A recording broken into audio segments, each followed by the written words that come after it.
Hello everybody, and welcome to Aito shows how little he understands about science and aerodynamics stuff.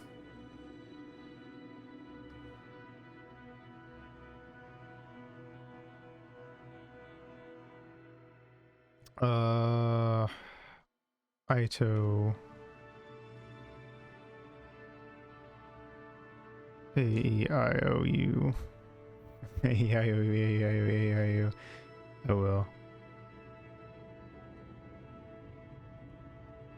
ASA. Start.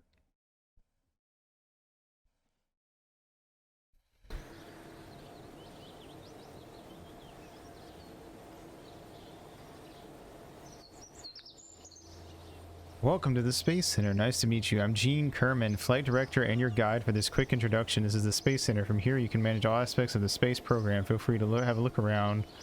Hold the right mouse button and move the camera or use arrow keys. Right click over the Space Center facilities to view more about them, and left click when you're ready to head inside. Hey V, what's up? I don't know what else I would do. I don't understand. I feel like career mode's what you should do if you don't know what you're doing. The VAB is where spacecraft are designed and built before being moved over to the launch pad for flight. Hey Chigo, what's up? How's it going? Spaceplane hangar allows construction of spacecraft designed to be launched from the runway. Okay.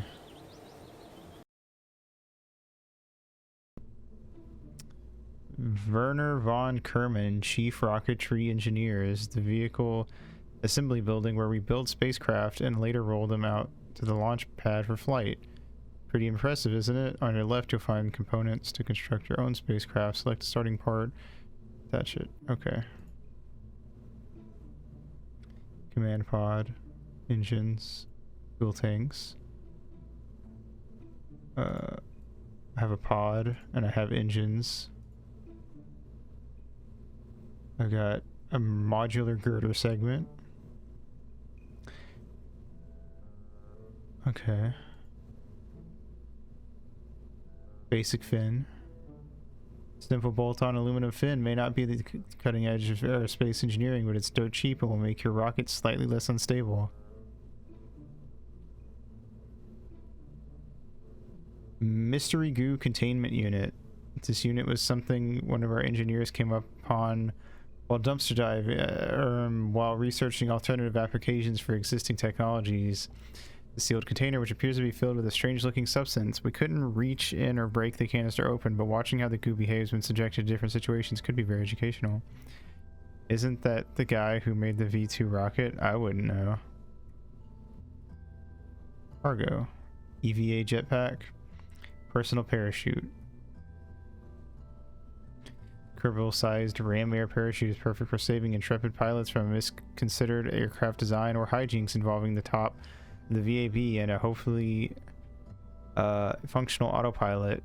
Why should Kerbals put their trust in something that was found lying on the side of the road? Well, because there wasn't a Kerbal-shaped crater next to it. Off-brand of him, yeah.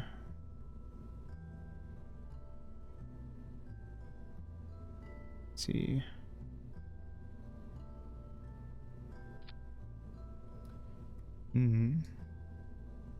I've got this thingy.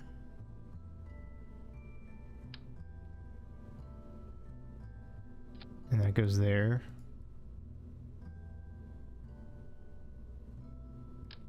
And if I put a fin on right here. Wait. Yeah.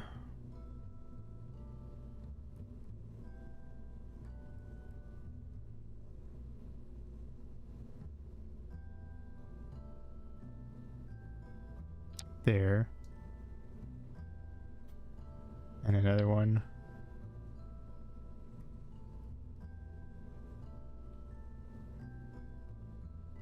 There. No, that's stupid. Take that off.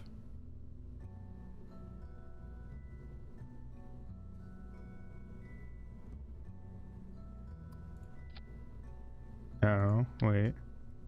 Gummy. This is the gummy section of Kingdom Hearts. That I never did.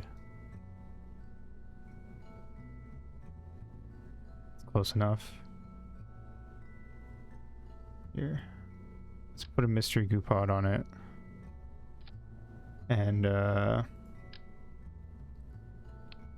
put 2 parachutes to be safe. Uh-oh.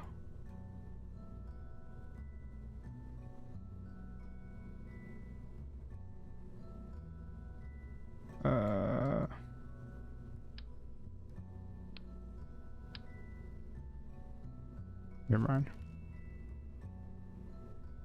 You can set up symmetry and clipping. Okay.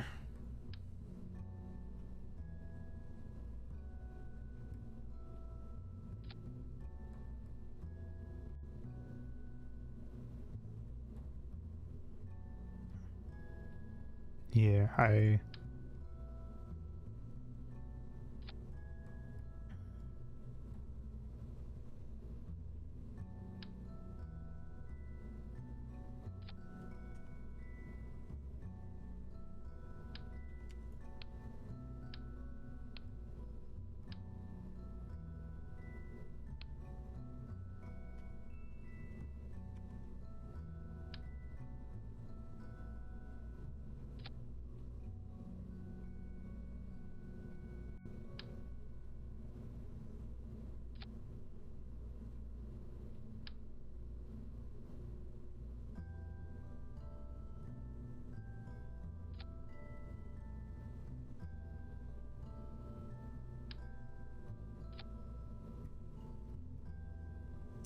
good enough.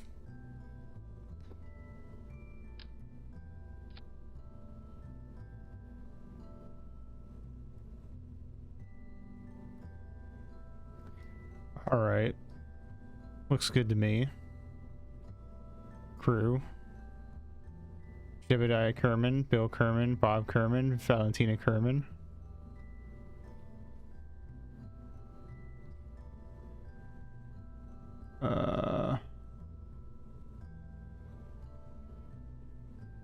Nah, we don't need multiple people to fly this.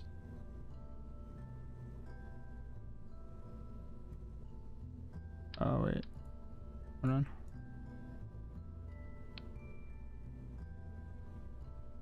Actually, yeah. Oh no, it can only fit 1 person, I see.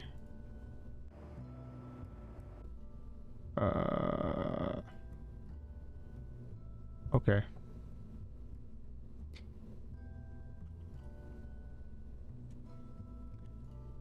God, they have names now. I have no choice but to get attached. It's fine. Launch.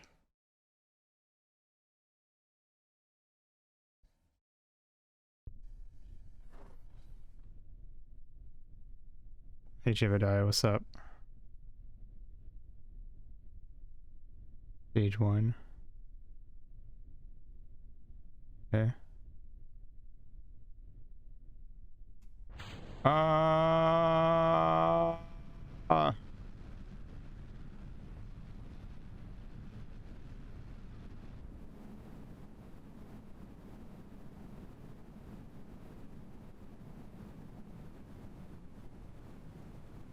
We're doing fine. We're up in the air.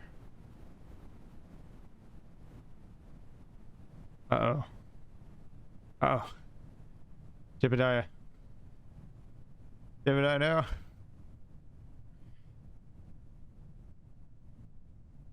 You might... Oh god. No, it's fine, it's fine. It's fine. It's not fine. Is he dancing over there? Jebediah. Do you think he can make it back to land?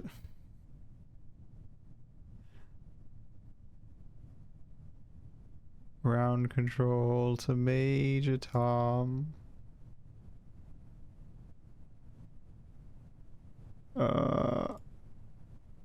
Deploy. They're pulling the parachute. How do I parachute? Oh, I parachuted. Okay. It's not working. Where is it? I don't know.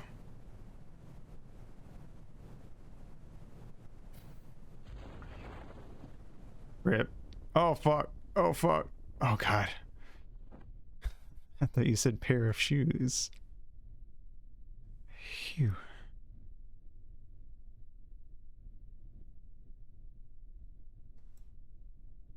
See, we're fine.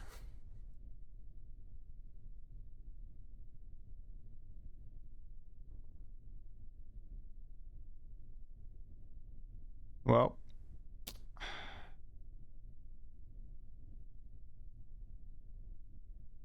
Cool.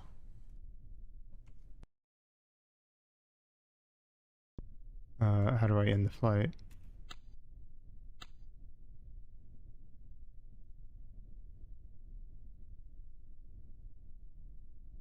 Uh...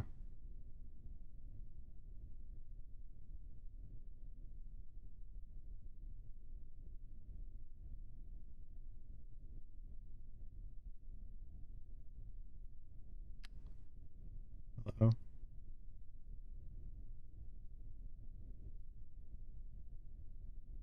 What the fuck is an altimeter? I don't know what that means. Top center. This? Oh. Cover vessel.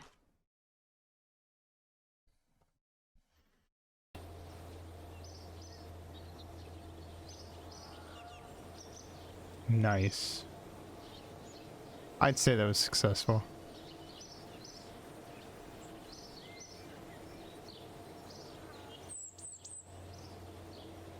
It's the spaceplane hangar. Oh, it's this place. Okay.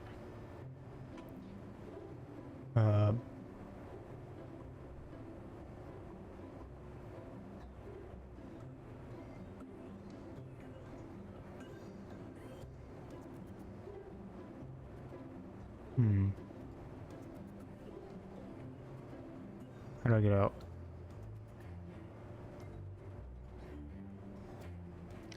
X is used to change the number of symmetry lines you want. C is snapping. R switch between symmetry modes. Yes.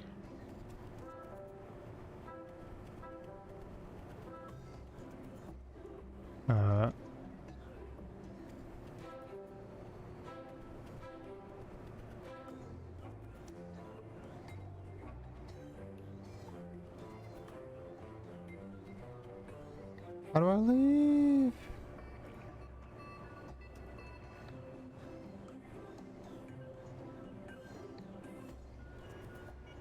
Top right. This?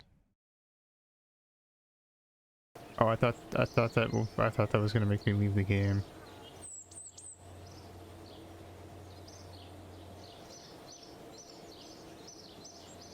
I'm gonna upgrade my astronaut complex.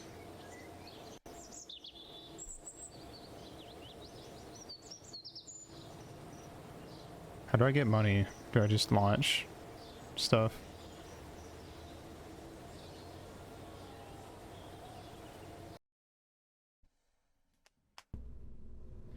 Okay. Open.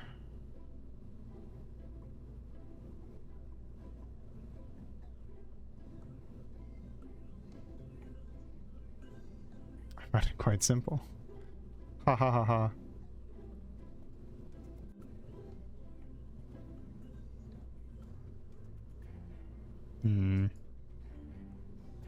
What if I take this off? Get rid of it. And what if I add more wings?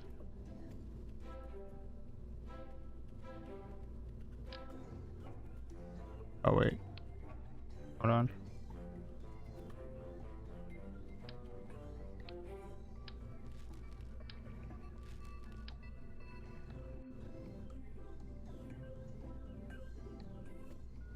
If running from different groups, shit's a whole pain. I guess that's fair.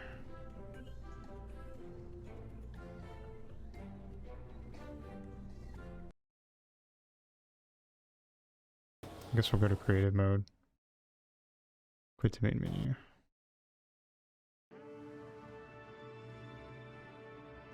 Sandbox? Yeah. Alright.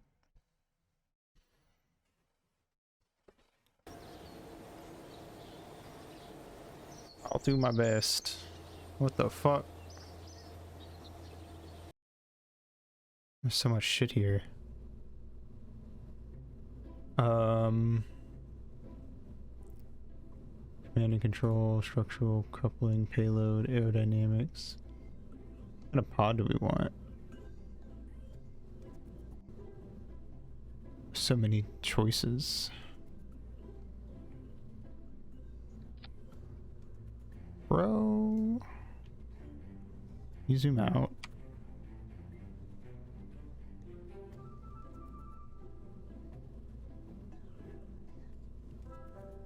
Hide. Hold shift. Oh. I don't know why I thought it'd be control.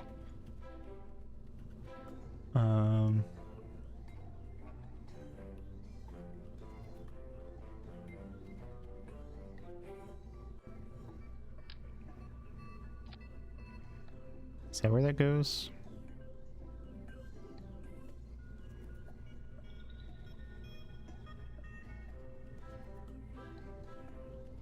It just already goes up and down on its own.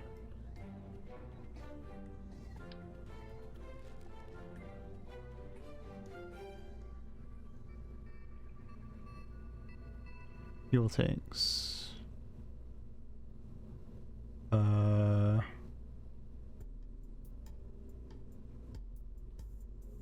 Coupling.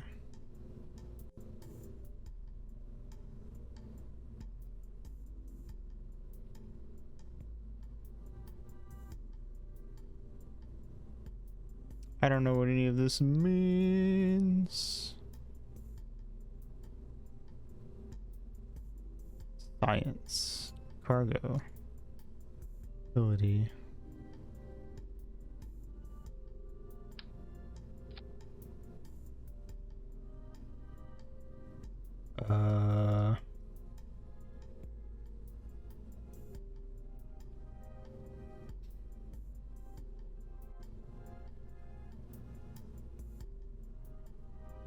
Structural.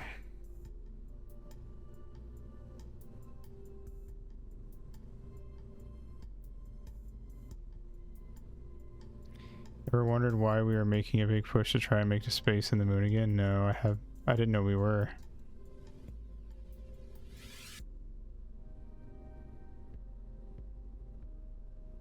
Advanced inline stabilizer.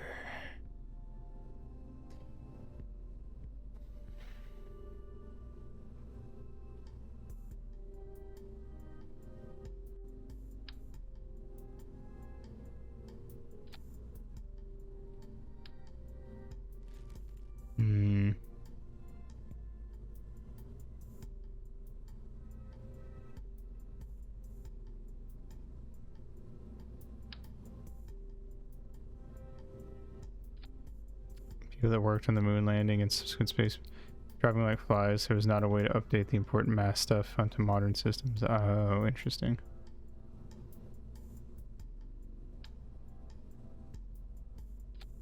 Oh, crazy.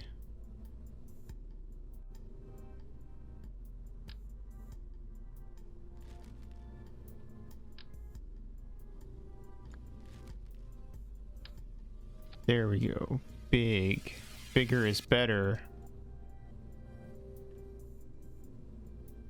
Aerodynamics.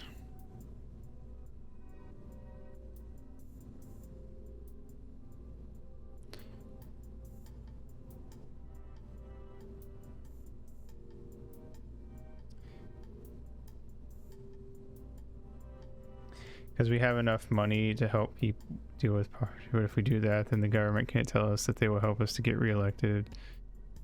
Yeah, that. Seen Elysium? I've seen neither.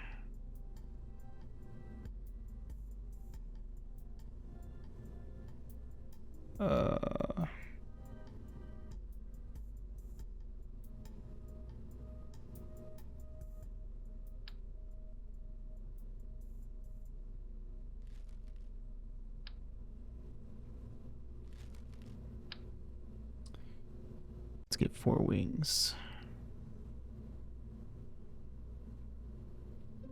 Too big. Way too big. Too small.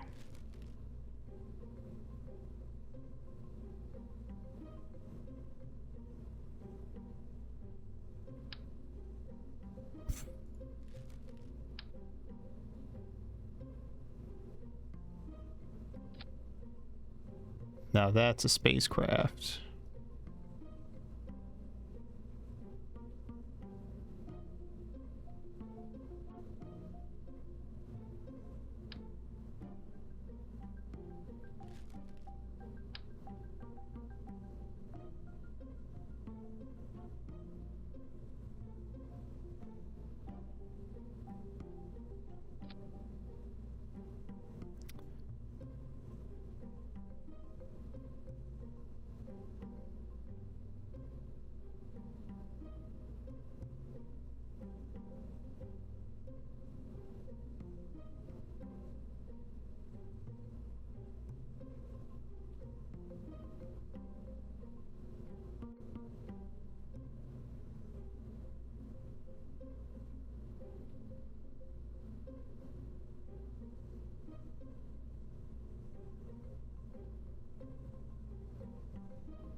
Crew. It's a blue one if you want to survive. Good to know.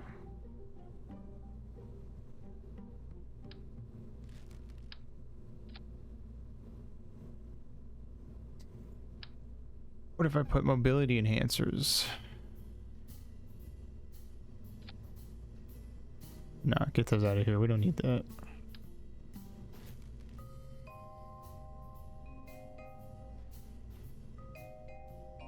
I see.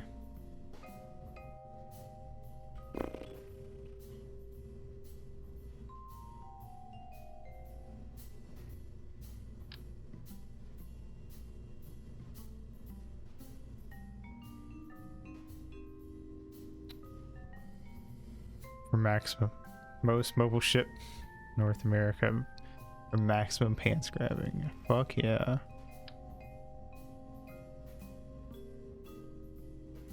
Huh. How do these work?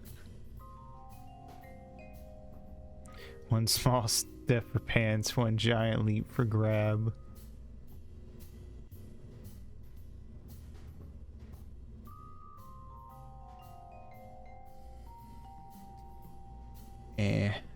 Don't need it.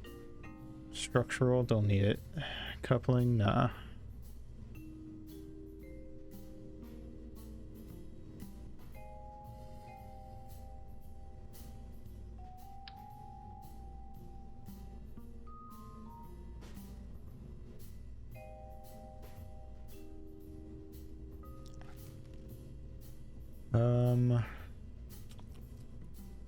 I don't know. I feel like it's perfect.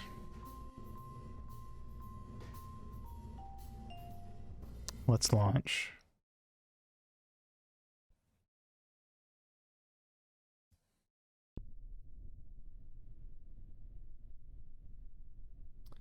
Jebediah, Bill, Bob. Have fun in space.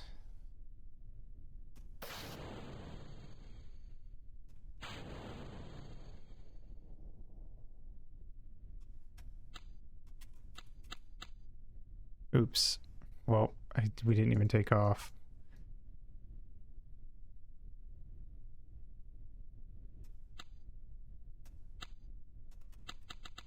It's UZ. Like, oh.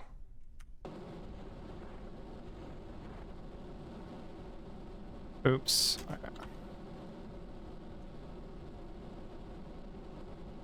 I activated the parachute.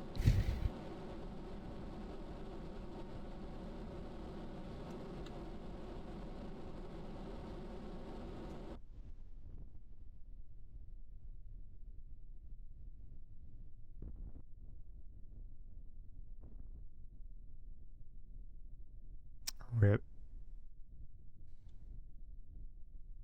Okay, well, let's recover the vessel.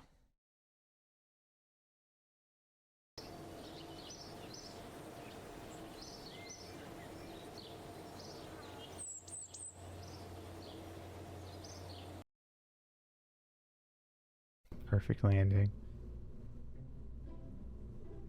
Let's try that again.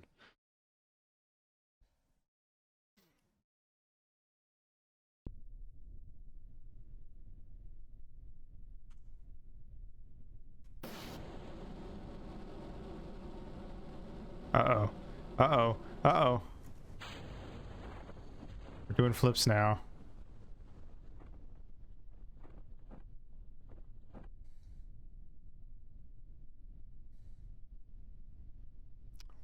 What could have possibly gone wrong? T will help stay stable in flight? Why?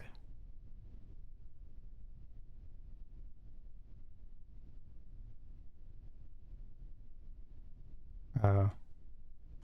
I guess it does whatever that is. I see.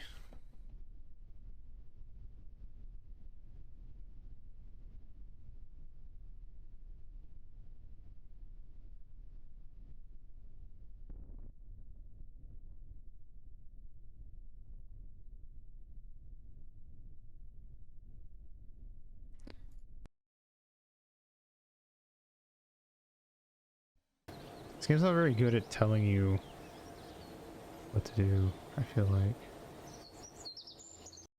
Didn't even tell me how to start the rocket the first time I launched. Okay, let's try that one more time.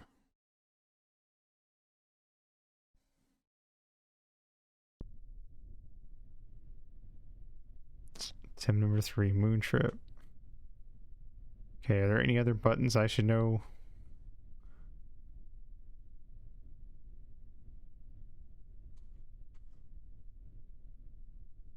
I see.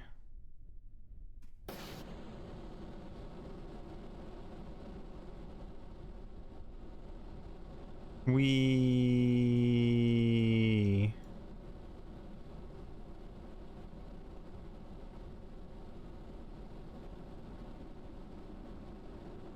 It's fine. Our ships are... It's definitely not going to explode. It's fine. It's fine.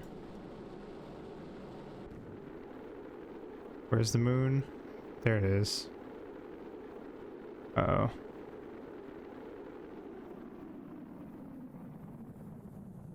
Yay. Oh, what do I do? M to see your orbit. Okay.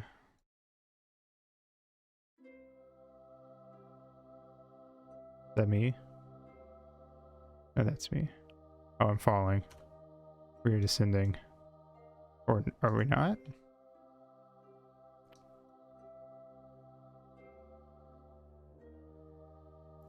Orbit this. Okay.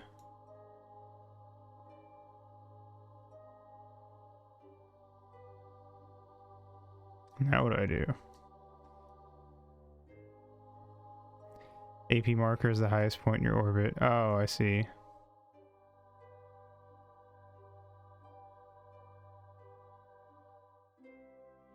I see. So it would if I was gonna get to the moon, it would go all the way out there. Well, we're just gonna enjoy the ride then.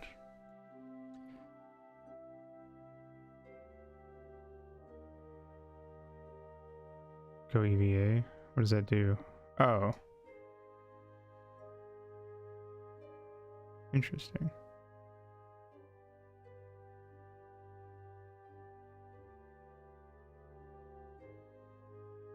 Can I warp faster while Kerbals are on a ladder?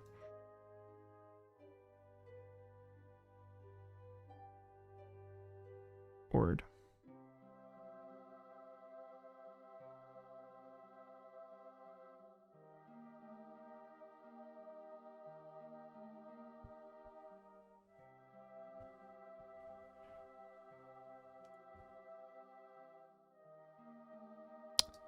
Is he connected to it?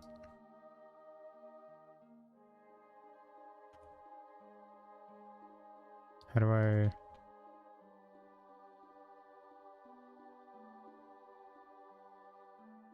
Oh, I see.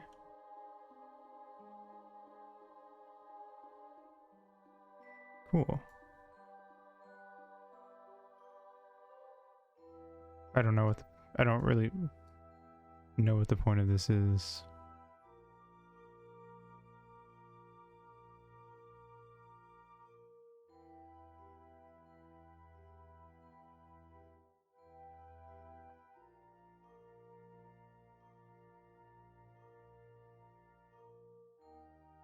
Amogus. Yeah.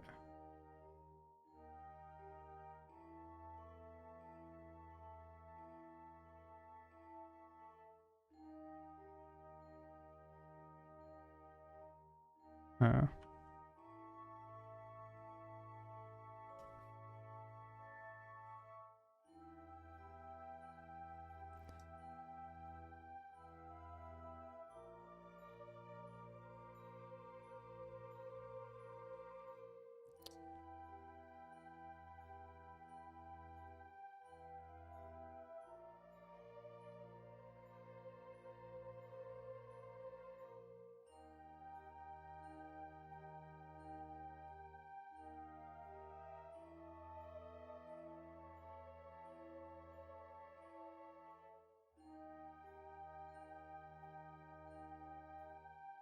I like this music.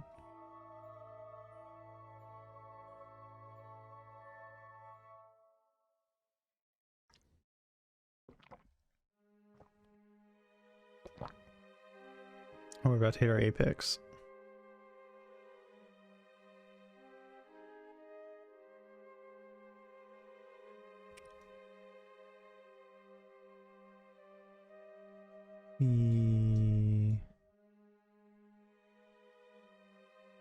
It's the Milky Way, guys.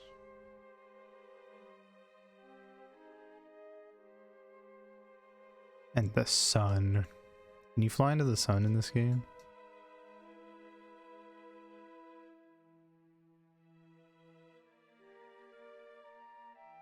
Nice.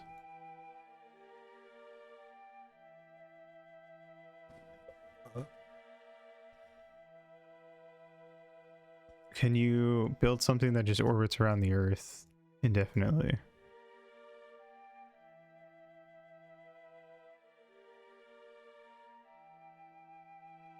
Nice.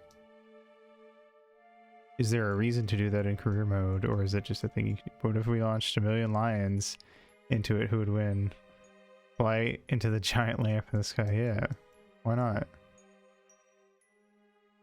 I don't think I'm good enough at this game to accomplish that.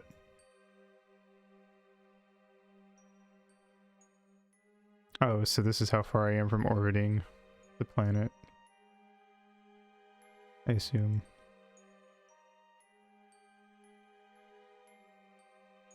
So if I hit that point, I can orbit around Earth, right?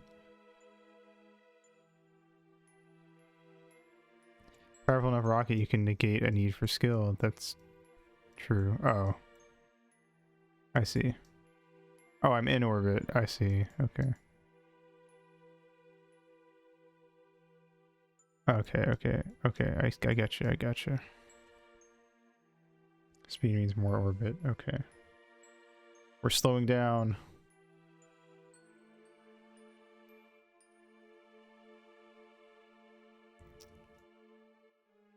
Oh my god, it's time.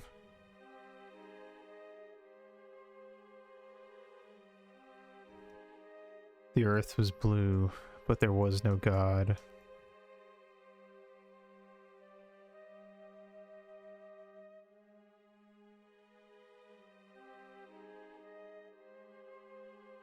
The time hath come. Hopefully we'll survive.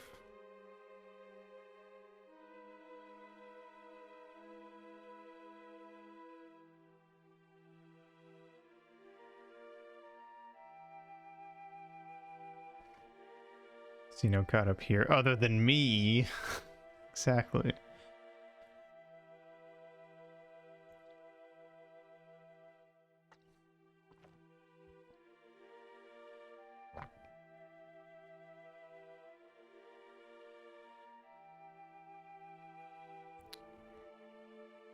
Try using the engine to get out of the atmosphere so that your next height is 80 to 100 kilometers above Earth. Then when you get to that apex point, you fly prograde towards the green symbol without the X on it so you can widen the orbit if you have enough delta V left. I don't know what any of that means. It just stops being words after a certain point.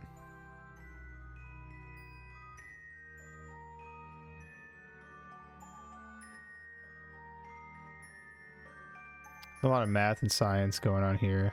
I see, I see.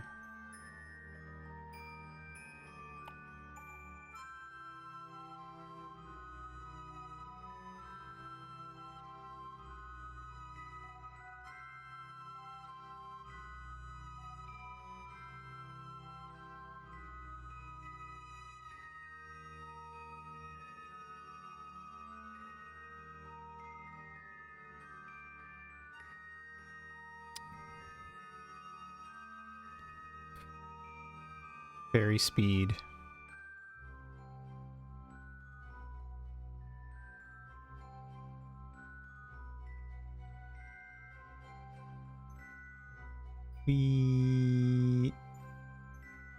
Is it tilting? I don't like that it's tilting.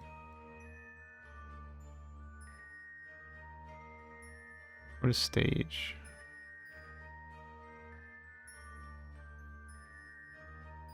You gotta love dip over the quo and ride until you start seeing purple. Now you're speaking my language.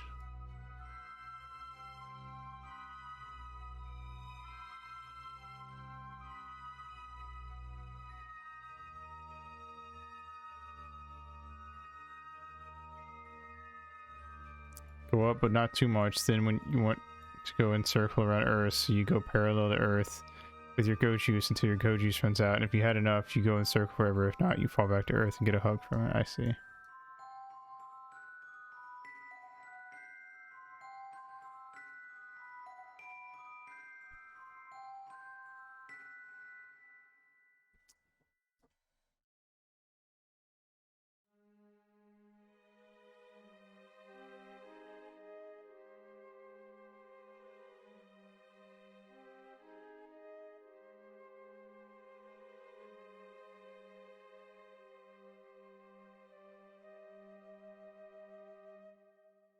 It's very peaceful just watching it slowly descend.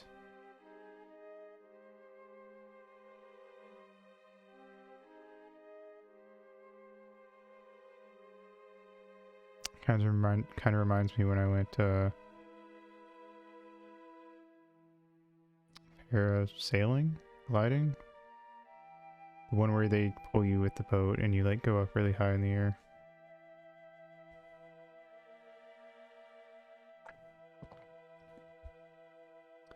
Little astronaut are smiling. I think someone snuck something a bit uncouth into the right one's lunch.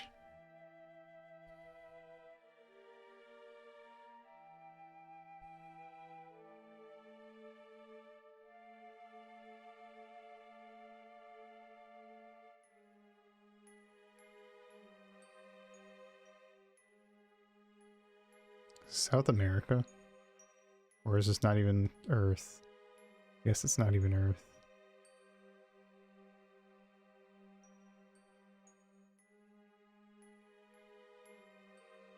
It just kind of looked like South America for a sec.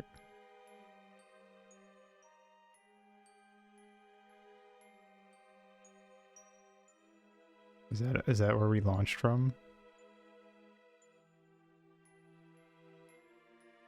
Well, it'll be fine. We can recover it. It'll be Earth. The faux planet. Fake ass planet. Not really sure at what point I'm supposed to do parachute. I'm just gonna make a guess, an educated guess. I'm gonna zoom in. Oh my god. If I do this, can I see them inside? No.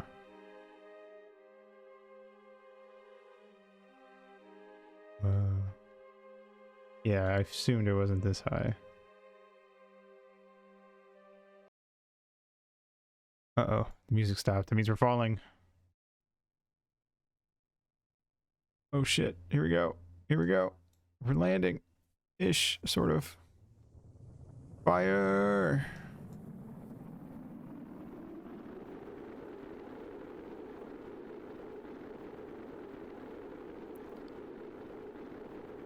We're overheating, we're overheating. Oh no! Oh!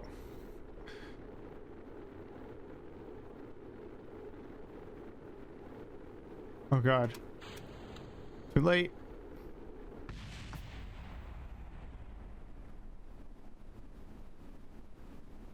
Rest in peace.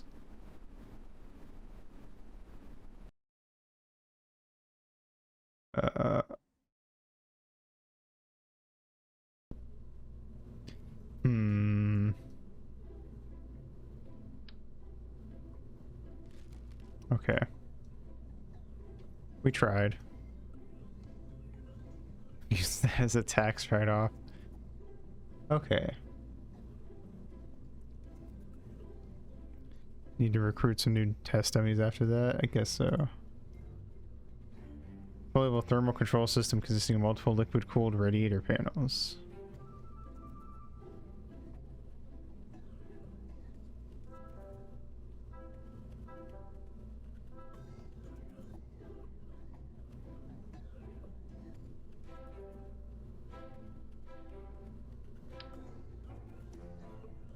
I see.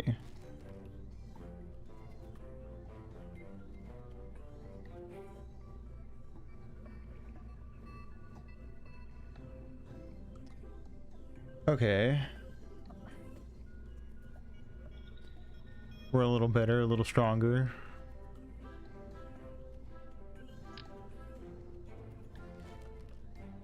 Okay. There's a lot of these.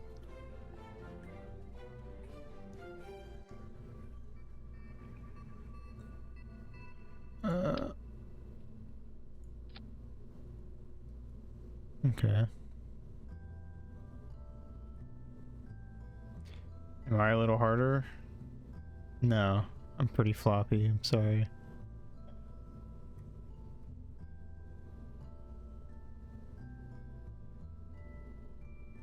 Want a tip? Sure.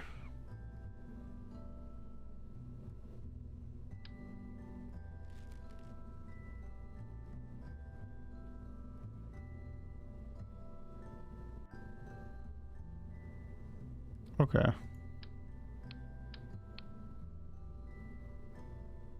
Because it likes to point down when you come back home. I see.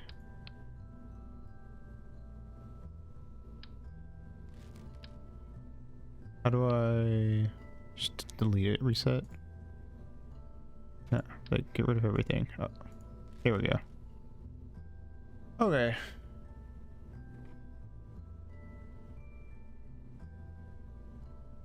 Which one costs the most? Remote guidance unit. A larger version of the popular RGU system. Use the sixth one on the list for good results. 1, 2, 3, 4, 5. This one?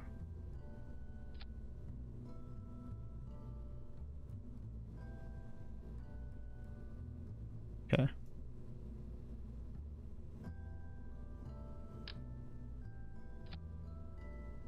It's rocket shaped. Fair.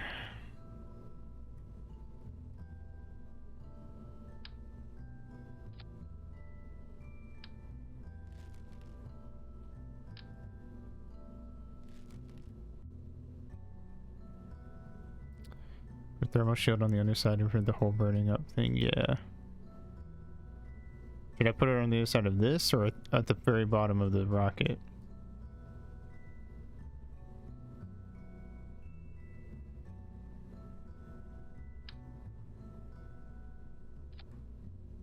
Oh, I see. Where was that? Oh, thermal.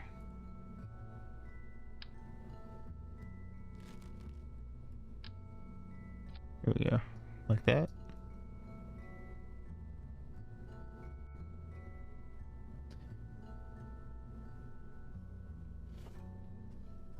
I want everything to survive the fire zone, obviously. Okay.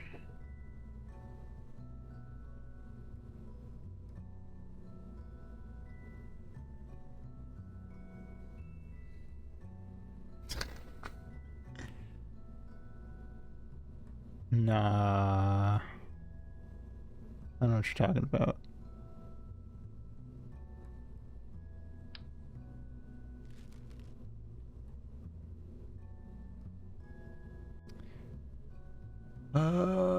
Cargo. Cargo storage. We need that. So you can build the rest of the rocket. Oh. I don't know what a decoupler is.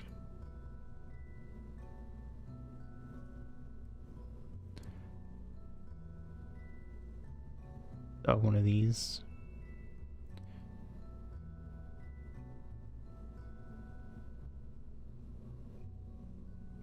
Slicing the largest rockets in twain.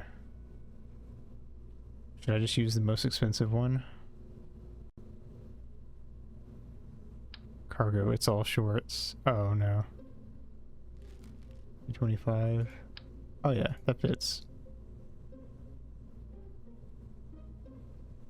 Okay. Now we can add the cargo.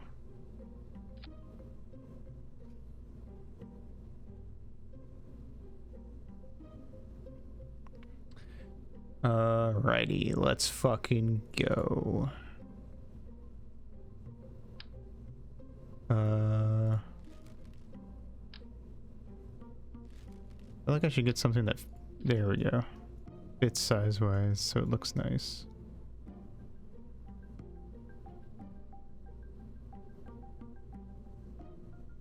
Mm-hmm. Okay.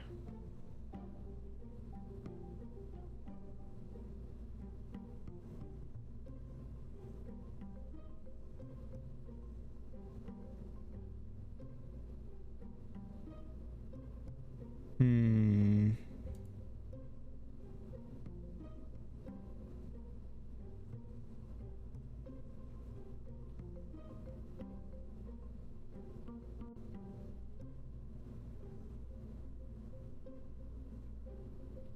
What does any of this do? System uses a series of spinning discs going very fast torque necessary to control a spacecraft without wasting any propellant. Please not attempt to service this device while it's running.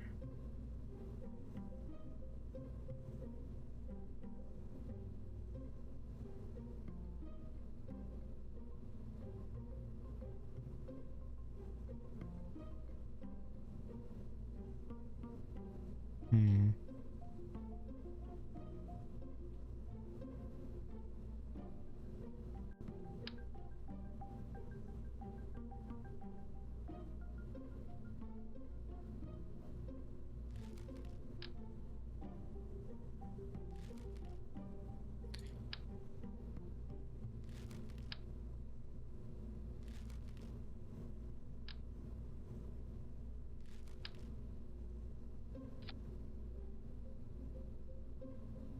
Mm-hmm.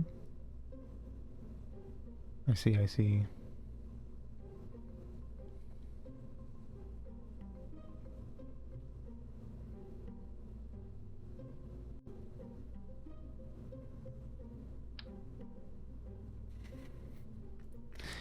Put 42 fuel tanks on it.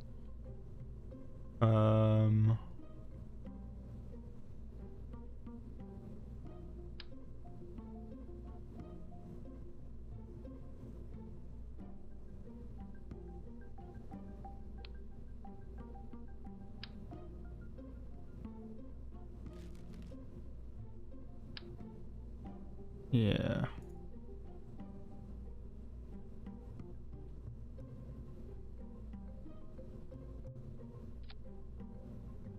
$42 is a good number.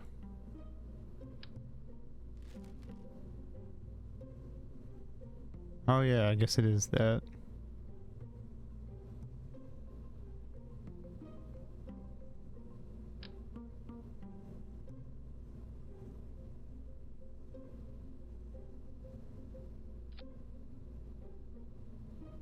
That seems like a good rocket to me. What's that?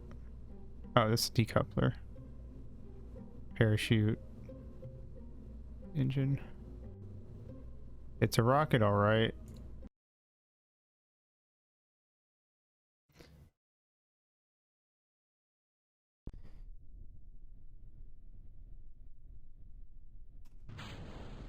Oh, I should T. There we go.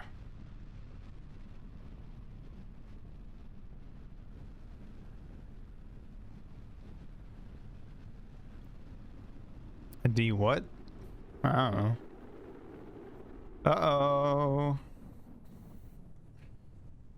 Let's shut that down. Oh, it's not very high. Should I decouple? Or should I wait till we fall?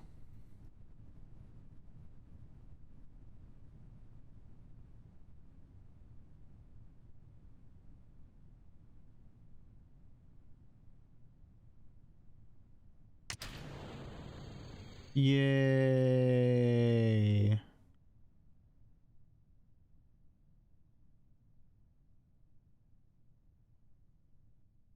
Bye.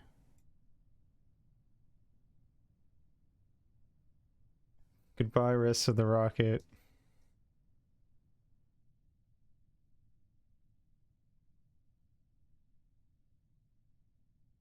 I'm gonna hit someone too important. I hope that doesn't hit any aliens or knock an asteroid into Earth.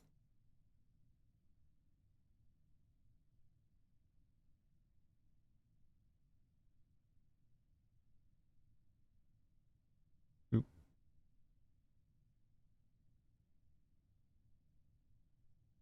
Oh, were we supposed to lose that?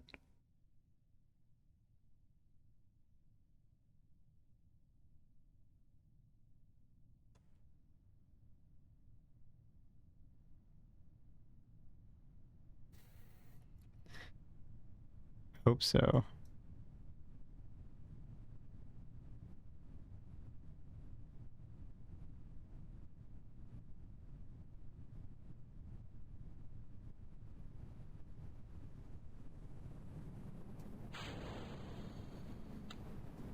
Uh-oh. Uh-oh. I did it too early, I think. Oh. Oh, no. I did it too late.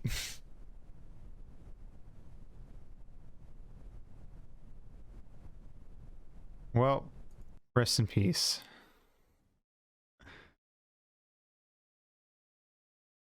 Okay. Let's see what we're wrong here.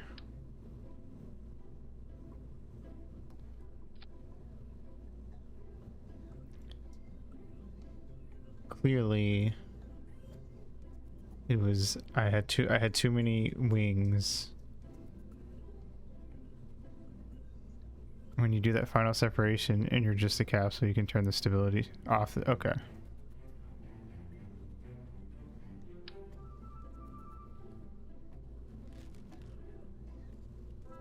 Uh,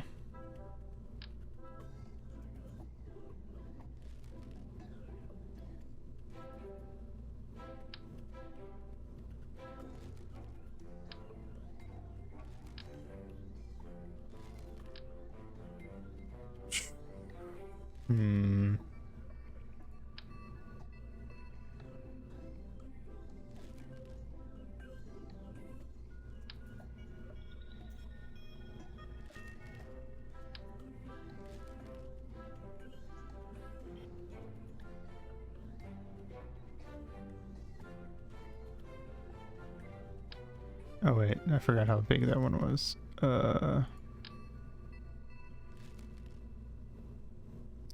Mass.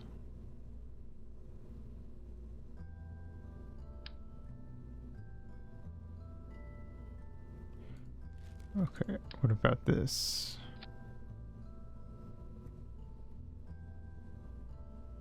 Or no, no.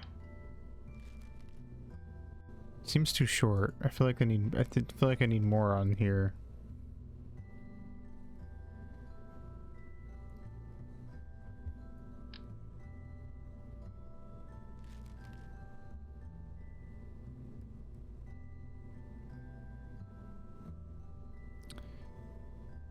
With more juice. Well, in that case,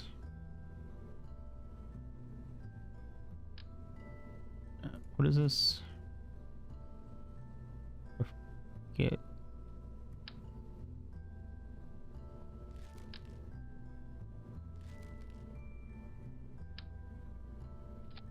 What if we do that? 2.5.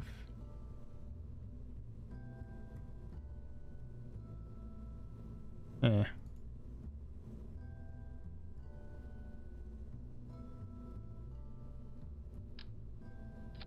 What if I do this? That works. Let's go.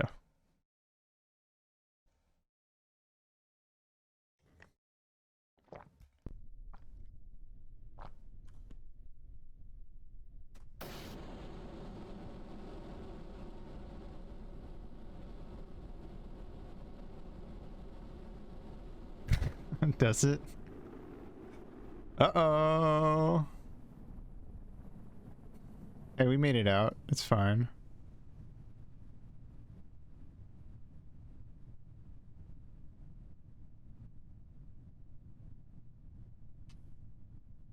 Egg. Yeah.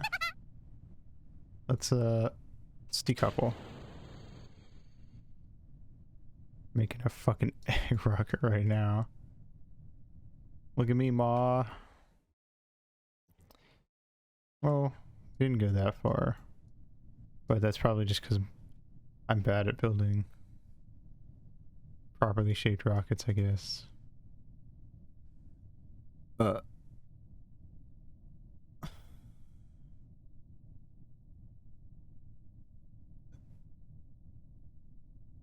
secret to getting into orbit.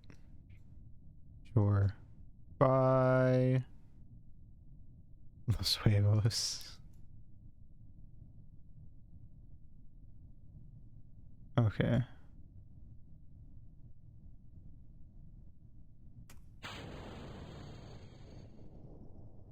Makes the go juice number be like 3,500 or more.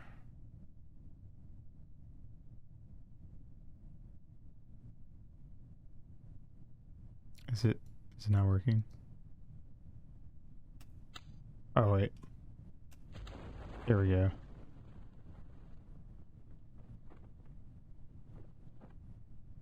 Need to turn off my targeting systems.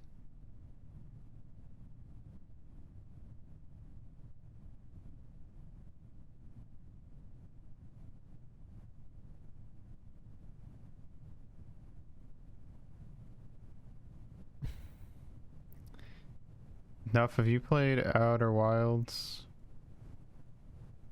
I feel like you would like it.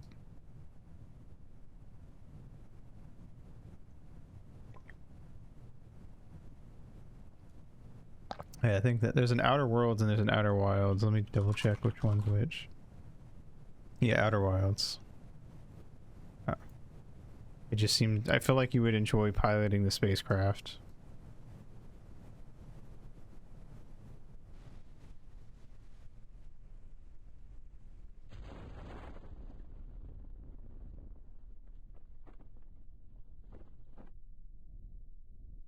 We fish food. I feel like we're fine. It's like right there. Somebody can come get us. It is... I can see the bottom of the ocean right there. It's fine. That was the moon. We didn't make it. Rip.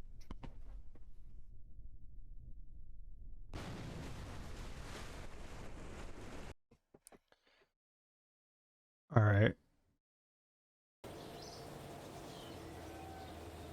Done. Okay. I don't know how much juice I have. Violent sounding Chintalani, I know, right? That it? No.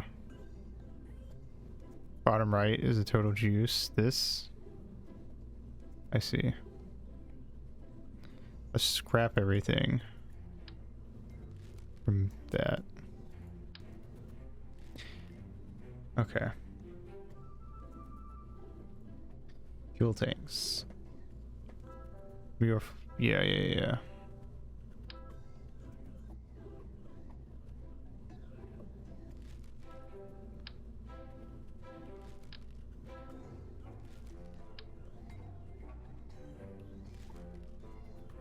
Let's do mass.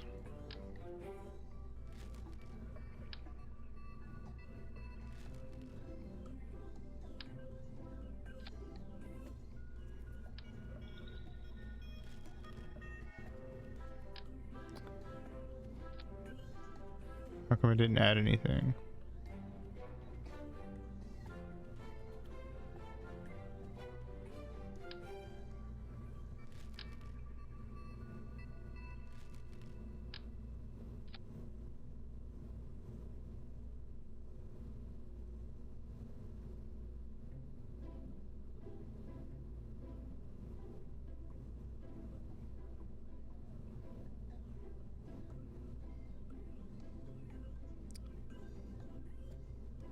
Oh.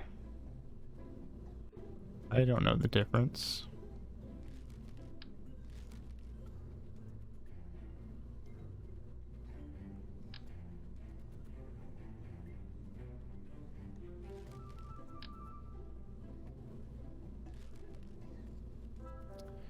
Liquid fuel.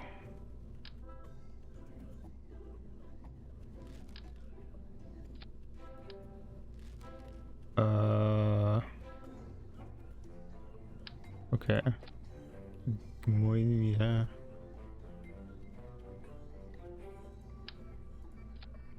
Okay.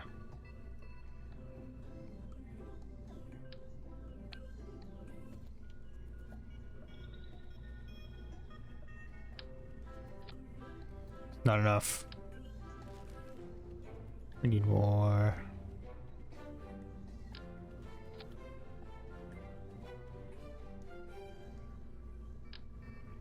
Yeah, that's it. Aerodynamics.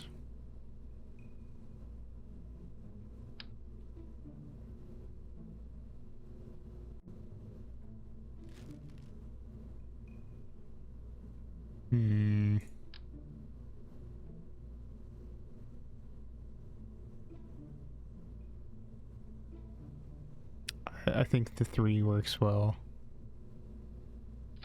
The triple setup. Moon trip. Let's go. Alright, I think we're good. I think we can finally take off. We're either gonna get to the moon, or we're gonna get lost in space forever. Either way, AEIOU.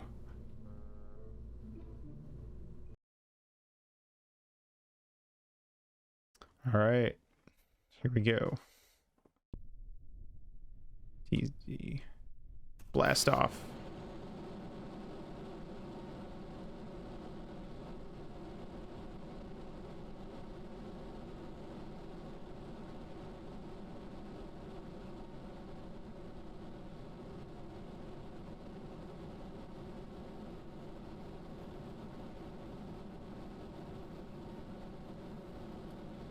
Moon ride, moon ride, moon ride.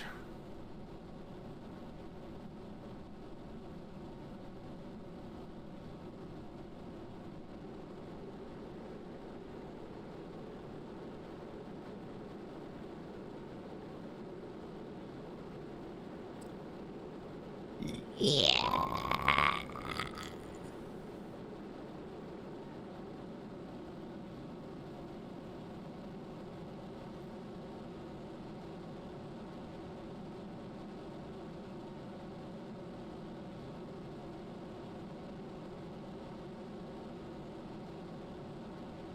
Goodbye, Earth.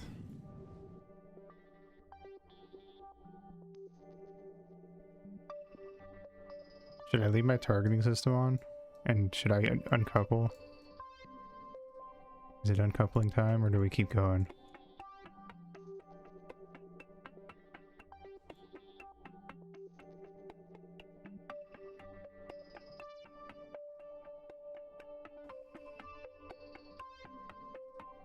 Uh-oh. Could be useful, might not.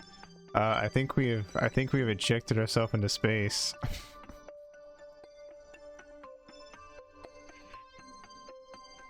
There's a new planet now? Did I unlock a planet? Huh. Is that the moon? Yeah. Where's the other planet?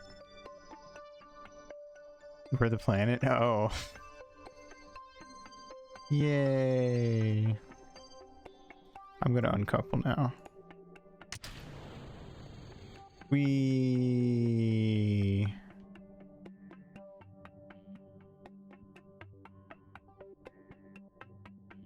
I'm gonna just turn off the targeting system. I think we're fine.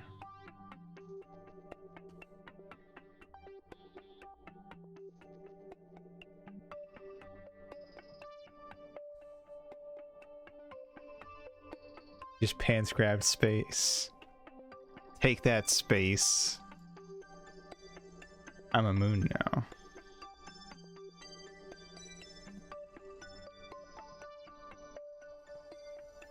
Wait. Couldn't see myself for a sec, sorry.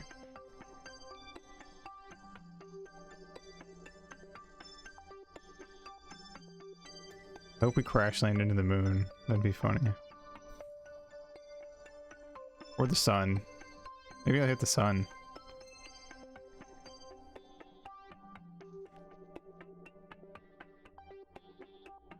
10 times speed, let's go.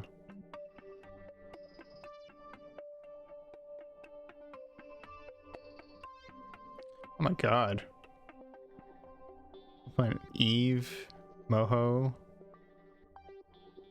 Duna, Tress, Jewel, Elu. Whoa, wacky. Duna, like Dune? What is that? Unknown object, I see. Let's go to 100,000 times speed or whatever. Done zone. Careening through space. Where are we? There we are. Oh, we're going this way apparently. Now we gotta do it to him. Oh wait, is that my, is this blue line my trajectory? Am I now, I'm now orbiting the moon? Or the sun.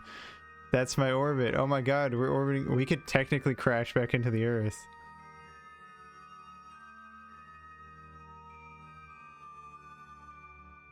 Holy shit, this is it.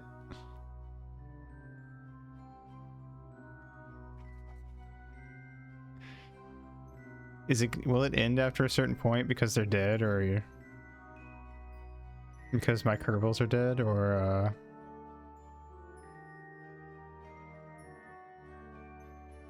no, they're alive according to this.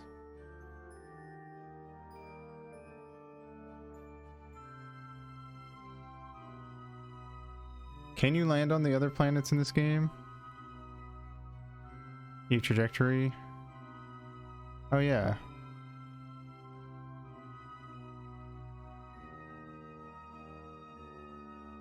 Take you and hurl you deeper into space. No, no, no, no, no, no, no, no, no, no. It's fine. We're just gonna see what we crash into first. It'll be fun. It's complex, I'm sure. I feel like this game has a level of complexity that I would never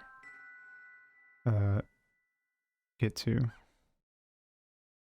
Can you build a rocket so strong that you hurl yourself just straight out of, like, you don't even orbit the sun, you just leave the solar system?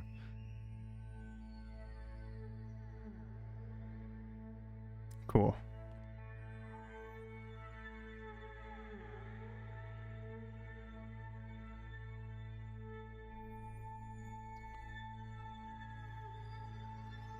This is kind of neat.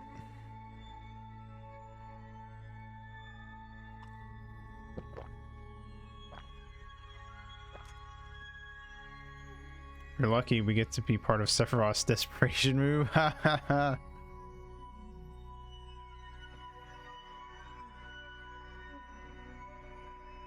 If only. Well, I think this is our life now.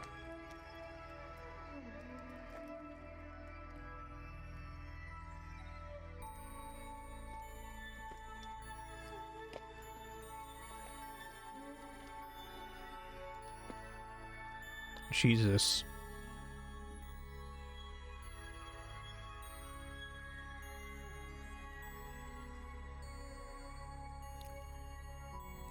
How I went to Mars on $35.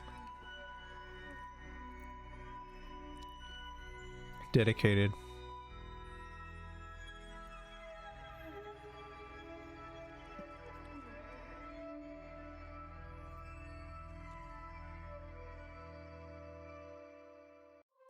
Apparently the career mode speedrun of this game is 1 hour and 56 minutes.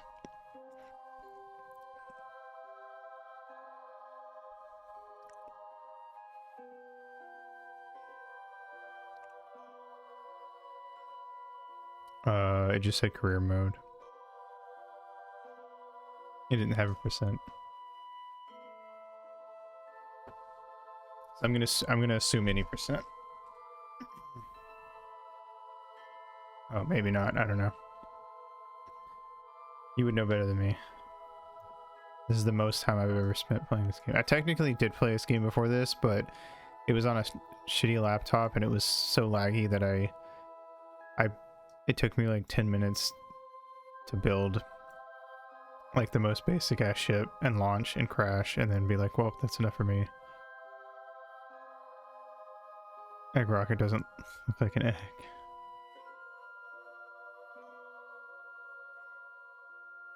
Rip. Slim, thin rocket. It looks like it has legs. Interesting.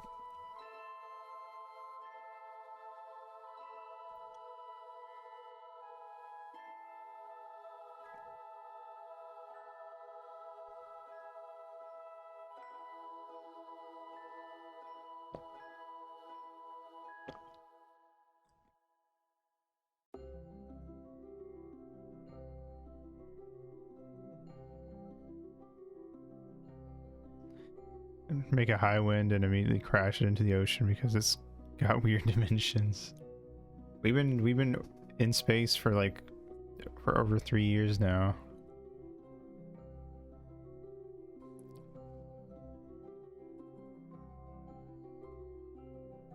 This is an impressively. When did the first Kerbal Space come out? Like 2015?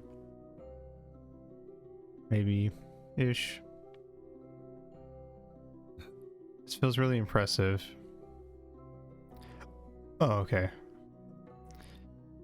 2013? This feels really complicated and impressive for a 2013 game. A 2013 indie game.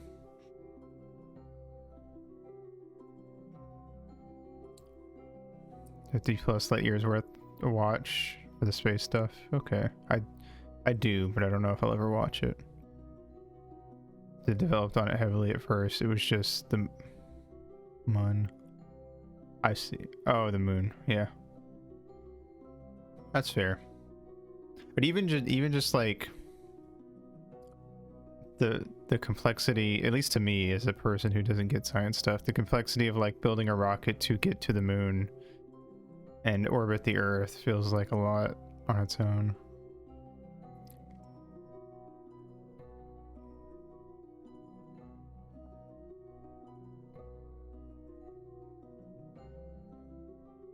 Also, props to this game for being an early access game that actually delivered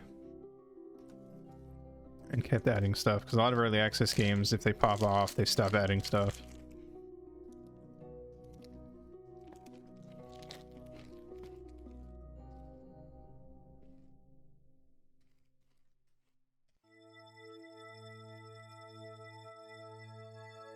Really?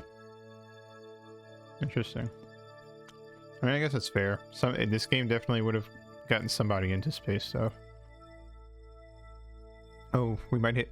I don't think we're gonna hit Eve. Never mind. I think we're going, like, a little too slow. I got excited for a sec. Not gonna lie, I kind of want to sit here and just see if we hit Eve or the Earth at some point.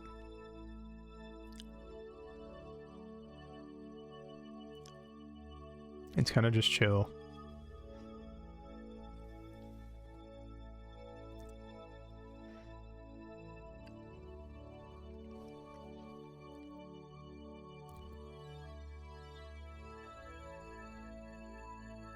Oh.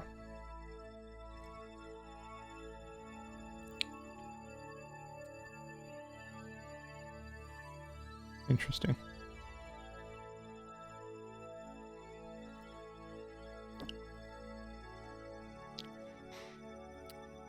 I don't think I'll ever get good at this game, but I could see myself building a rocket like this that orbits the sun and just like letting it go and just vibing for like half an hour.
Tried some Blitz 75.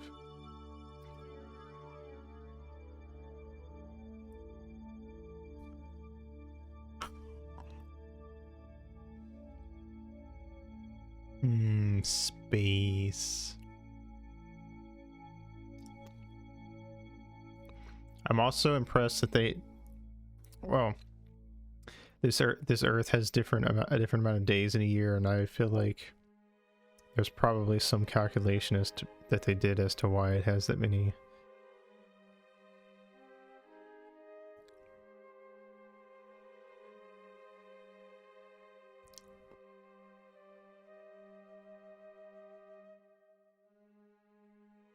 Like somewhere close to Eve, I'm gonna drop out of this and I'm gonna look at it. Technically, our Earth is similar. Yeah.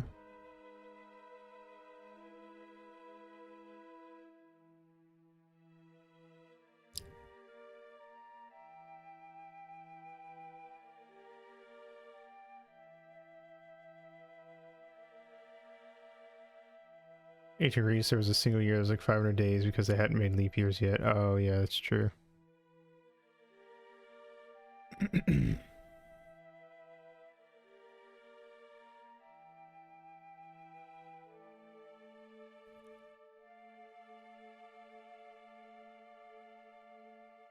It is funny hearing about how like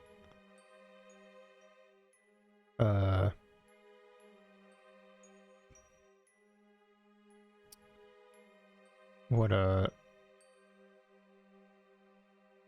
like ancient people had to do do that. There's a theory that a part of the Middle Ages never happened. I have not heard about this. Is this like an actual theory or like a dumb theory?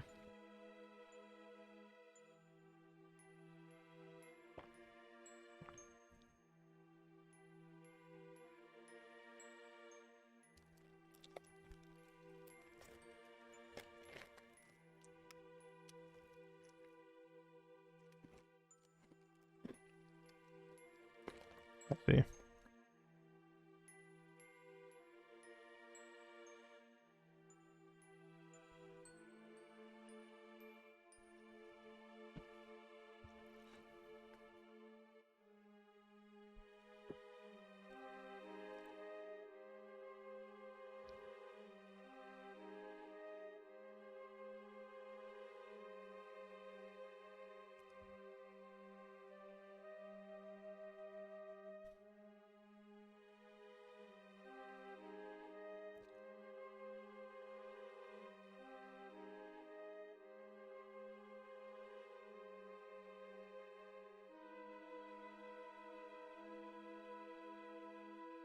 Church wanted some specific dates to line up, so they made up some years and made people write stuff to plant as historical stuff. There's been dumber things that's happened.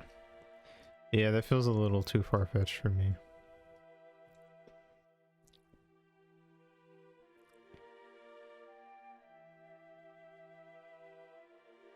The idea that they would make up years and then make up things that happened in those years is a bit much.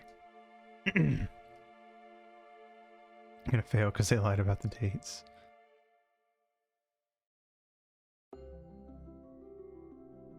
When was she just born? 1776.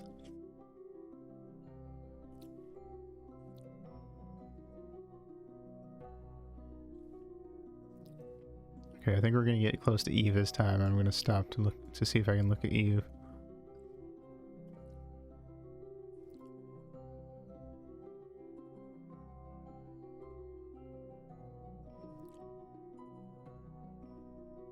Maybe not.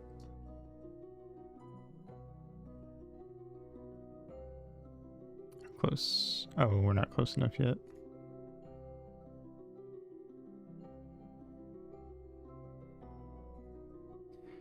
Some ancient history documentary I was watching. Hey, we need to pad out 20 minutes. Check out. Yeah, they do that a lot. Remember when the Discovery Channel was just like airing things that weren't true? Like mermaids and shit. But they probably still do that.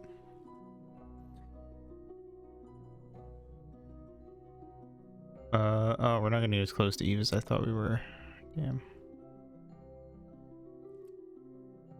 I'm gonna wait on one more rotation, and if we don't get close enough that I could see it, I'm gonna build another rocket with a little less. Animal Planet got straight up sued for that. Did they? What did they do that got them sued?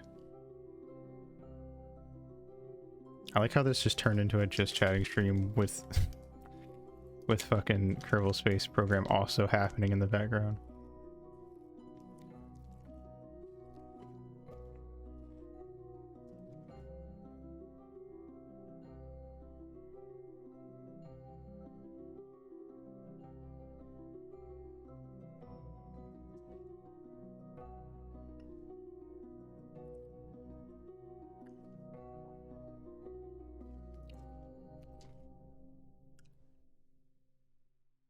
Interesting.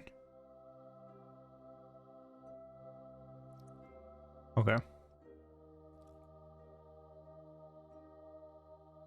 How do I abandon these fuckers in space for all time?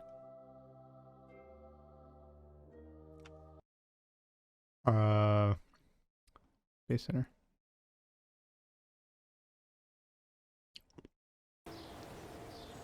Oh, oops.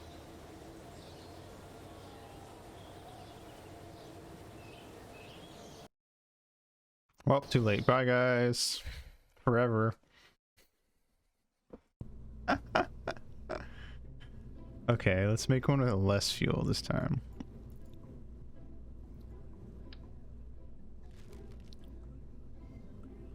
Anyway. You know, planet that was that made the fake documentaries like Mermaids and a couple others, and so they were yeah. That's what I was thinking of. It's really fucked.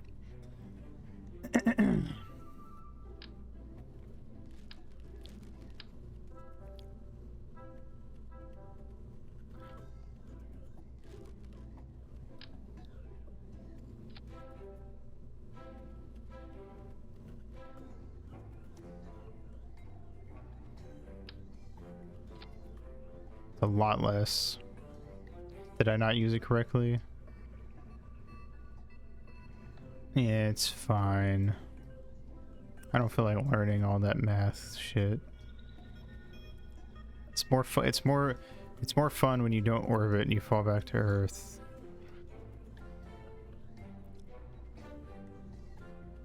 But I want to just barely not orbit, or not. I want to just barely not leave space. Earth is my goal. That's what I have already. What if I do that? There we go. I like that one. Ooh, jazzy. Oh. 10K altitude, nosedive over to like 45 degrees. How do I do that?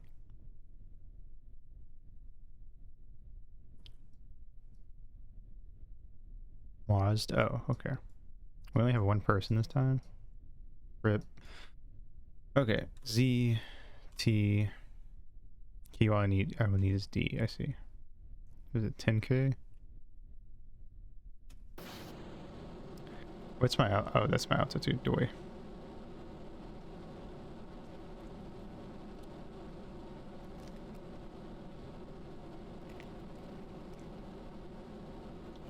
Yeah, well, that sounds like their problem, honestly.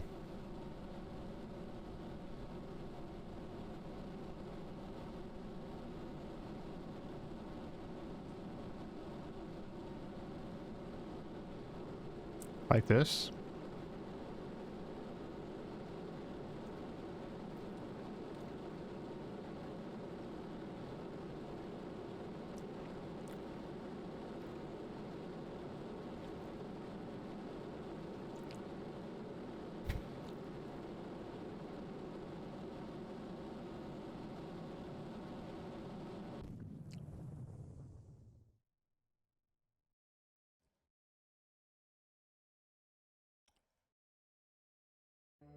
Just the rest is the way to the sun. Should I decouple or should I just leave it alone for now?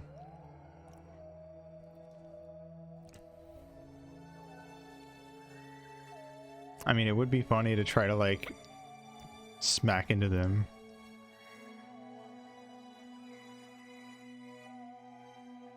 All right, I'm decoupling. Bye.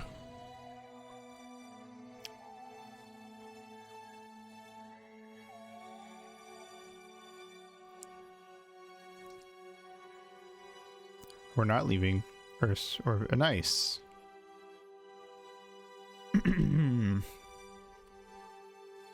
But it's a long trip, baby.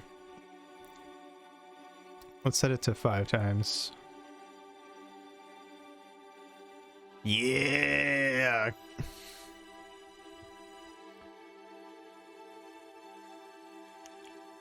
What is that? About halfway to the moon, maybe a little less.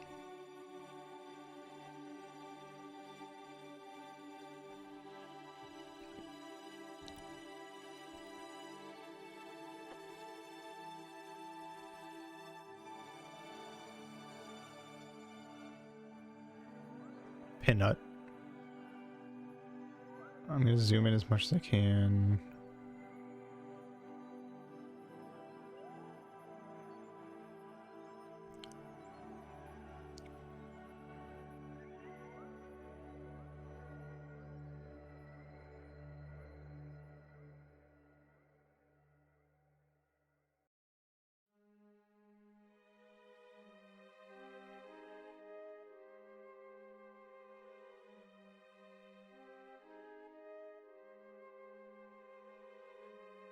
Yeah, just be like there.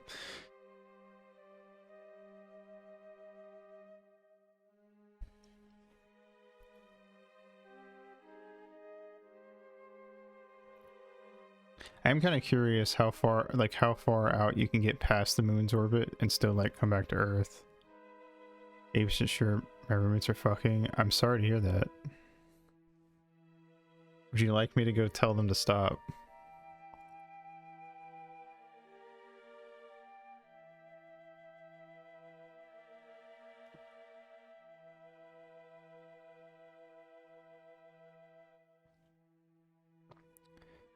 Wait, there's 2 moons? What the fuck? Or in mine. I don't want to crush you enough. I didn't even notice that. I got so far away. Minmus. And oh, it is. Also, I noticed it is actually just called the moon, M-U-N. Okay. So, before they added other planets, was the goal to land on both moons? Moon or bust? I'm gonna bust a nut.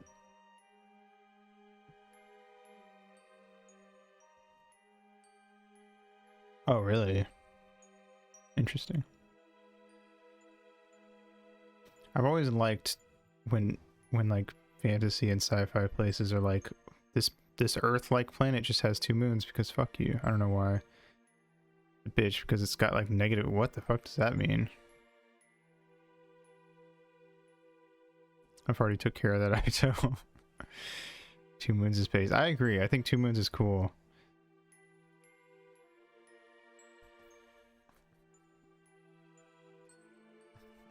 Rip nut. I also like the idea of like the second moon is actually bigger than the first moon, but it looks slightly smaller because it's so much further away.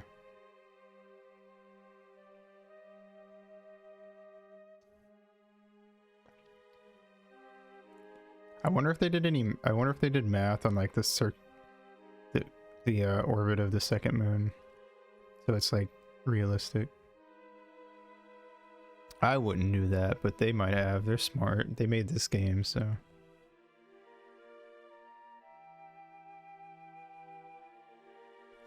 It's all done in the physics engine.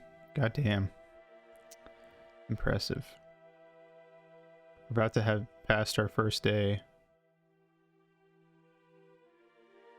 Oh, a day is not 24 hours. I was about to say, I wonder if a day is 24 hours in this game, because that's another thing, is that sometimes days just aren't 24 hours, and I've considered doing that in D&D, but every time I think about it, I'm like, that feels like it would be really confusing for my players to deal with.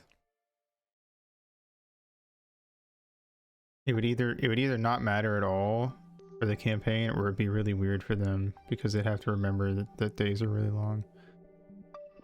24 minutes? Oh, I'm stupid. Never mind.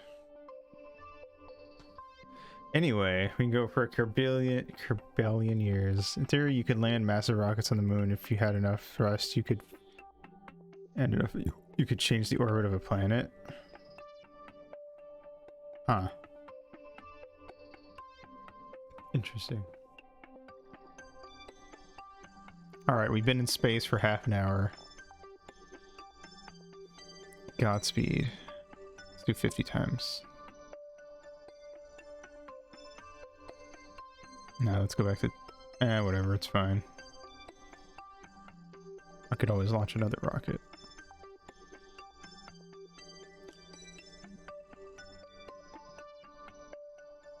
We go back to our rocket, and I'm just gonna watch us.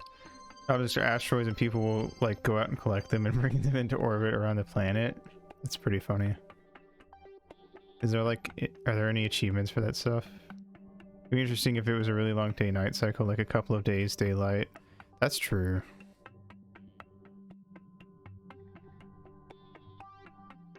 I could kind of see that. Reddit karma, fair enough.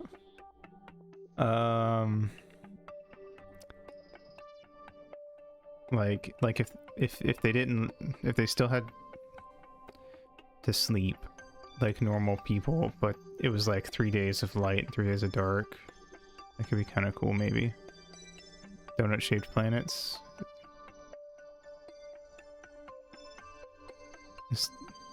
How would that work?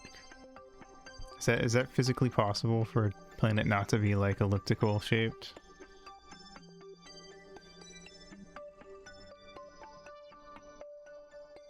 It could be a donut? Really? That's crazy. I've never heard of that before. Maybe I should make my next D&D campaign world a donut-shaped planet.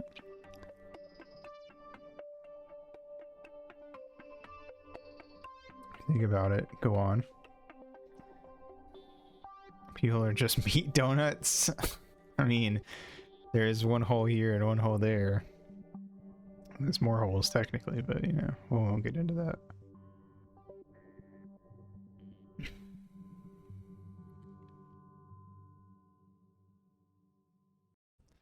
Really cool planet ideas, ones that are tidally locked to the sun, so one side is super fucking hot.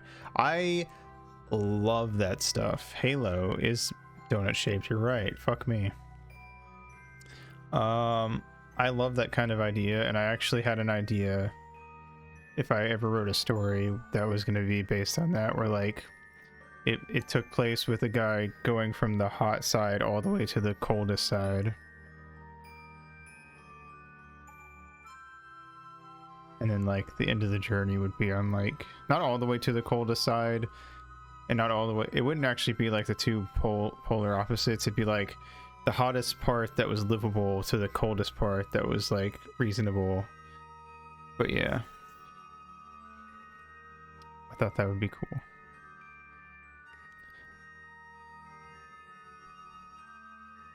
I also even though I think flat earthers are dumb, I genuinely like the idea of a flat earth in like a fantasy setting. I think it's neat. The idea that you have just like this flat disc and like it just has the ends with like mountains or something. Okay,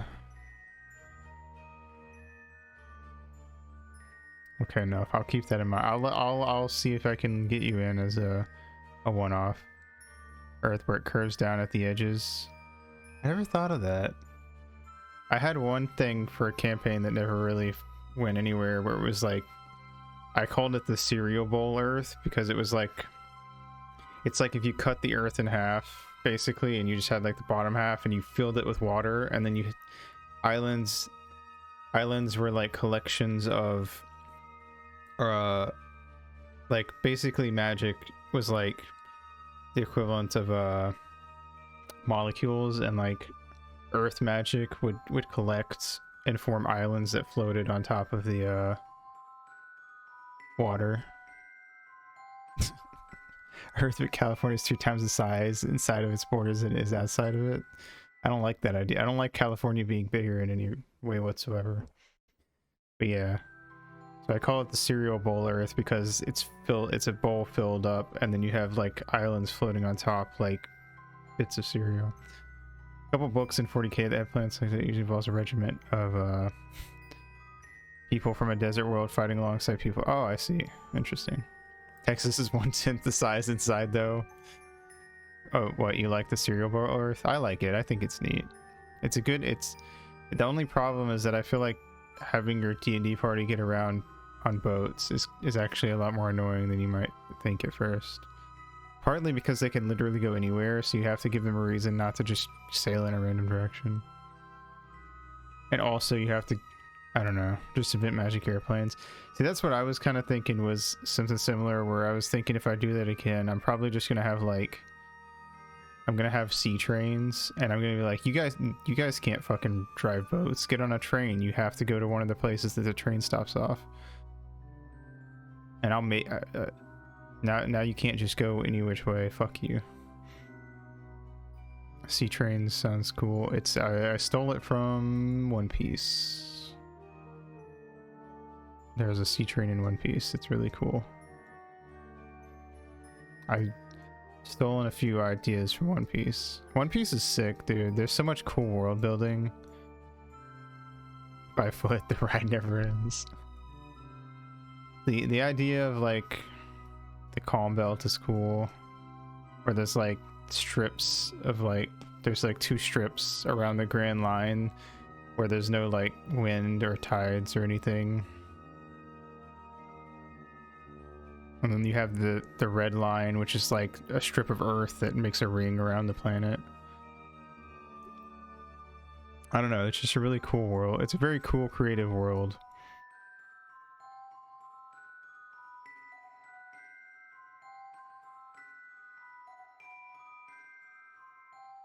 Like the calm belts, it makes sense as to, you know, like it gets explained why you can't just enter the Grand Line wherever you want unless you're a fucking like badass.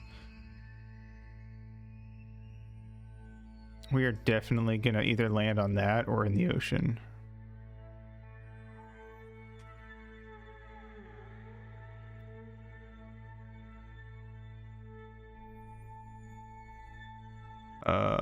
Here we go.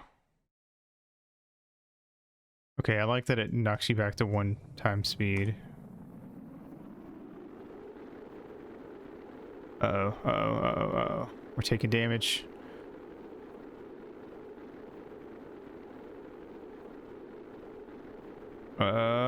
Should I deploy the parachute? I don't know when to deploy the parachute.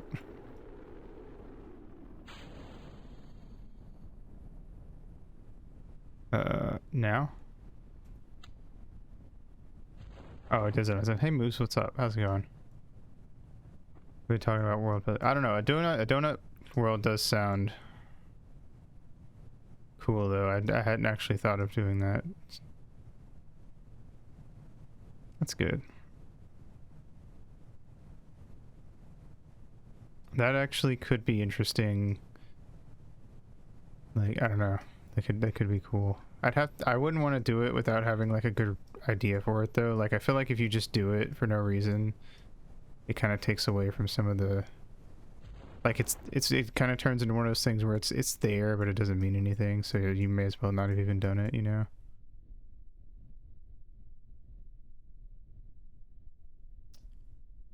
So I'd want like an idea for it. I don't know.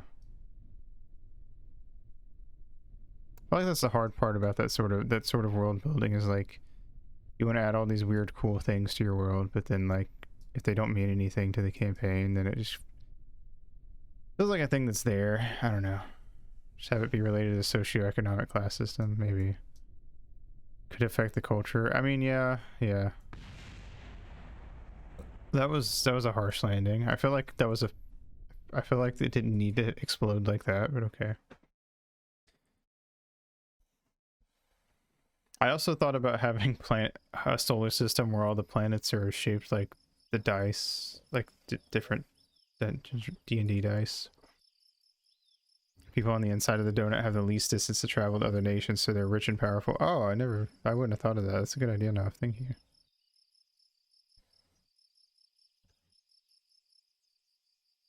I guess that would make sense to have like a strip on the inside that's like, yeah. How does a donut traverse? Because would it like would it be like, would it like spin like a ring, or would it like spin like a hula hoop, you know, around the sun? Because if it spun like a hula hoop around the sun, it would only the outside would get direct sunlight, which would be interesting. Because if that's the case, then you could kind of have the entire inner side of it be like a perpetual red light district where it's always nighttime, and it kind of looks like LA or something like that at night. That's fair. That's fair.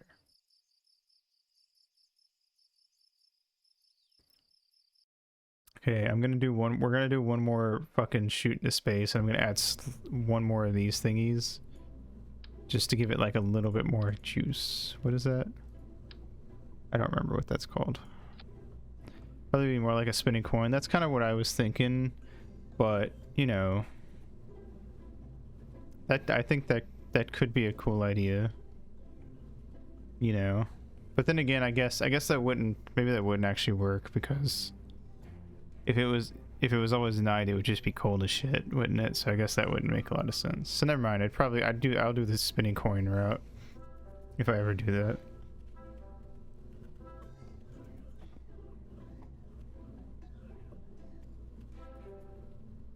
I don't know. Lived on the inside of the donut, you'd have 2 nights. Huh, I hadn't thought of that. That's a good point. Because the sun, yeah, the sun would be blocked. Well, would it really be night?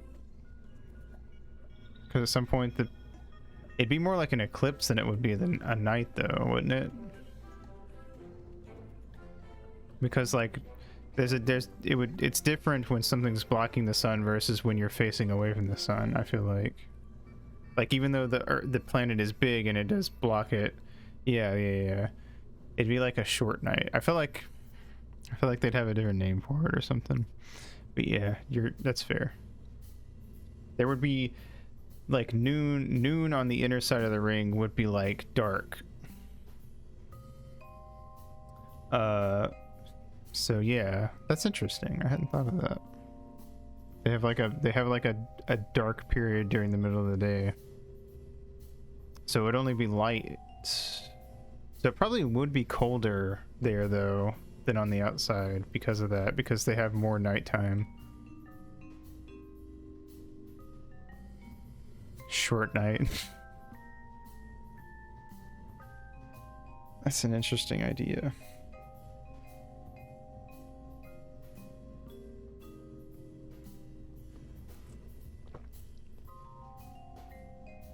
All right, anyway, real quick, fuel tanks. Is this it? Yeah. That's too much.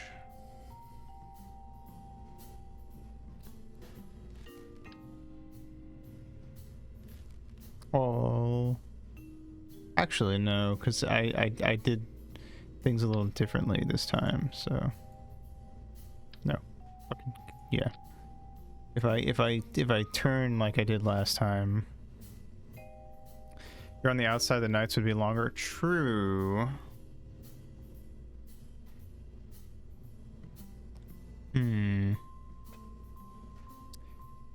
You would have like, you'd have a shorter night, but then you'd also have like a midday eclipse every day.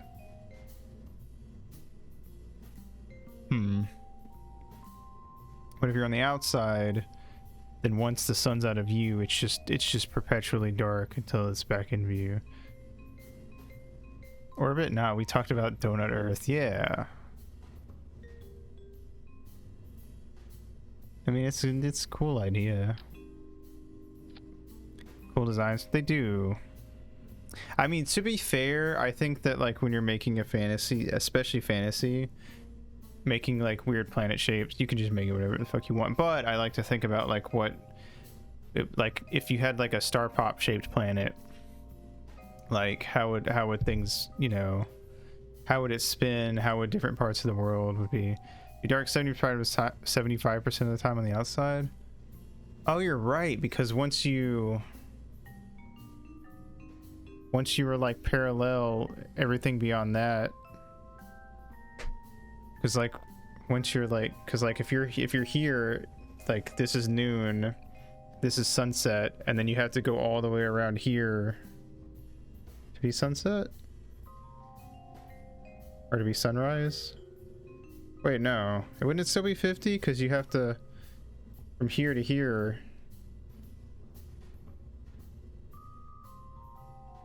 I feel like it would be the same. Probably, so it'd probably be a weird place. Just think of the variety of places we see. That's true. But like, cause Parp Star I think is tilted slightly, so it's kind of like Earth, in that like Earth isn't like, this isn't the axis, this is the axis or whatever, the line that goes through Earth.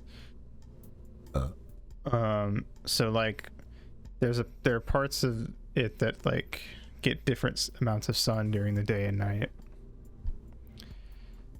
Okay, now if you get any cool ideas, feel free to DM me.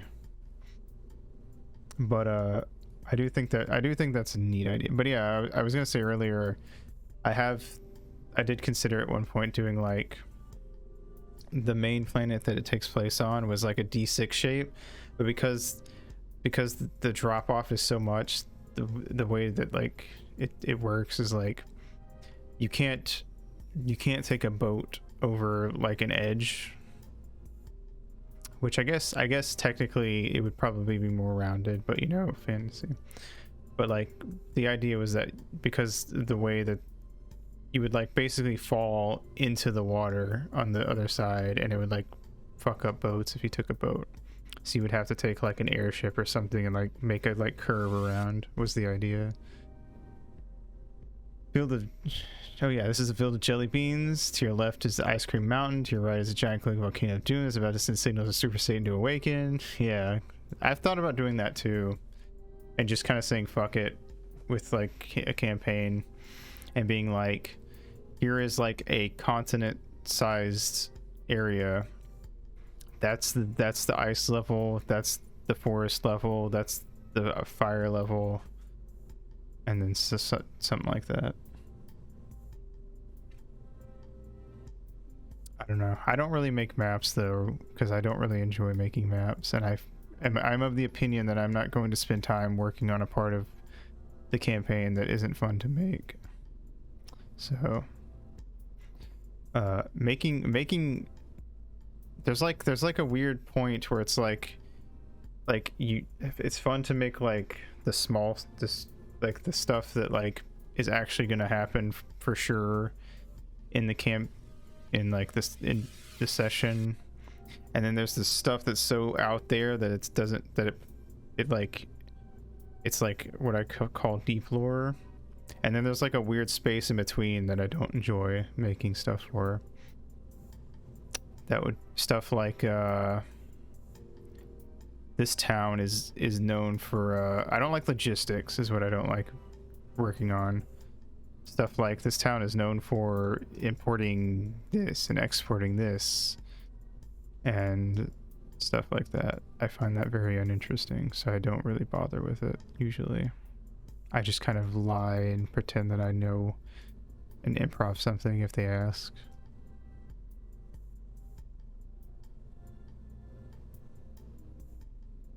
I really only like making stuff if I think it for like I like making story and I like making lore, but I don't like any of that numbers logistics type stuff. I don't want to have to make a map, or I don't want to have to figure out how many, what the average population is.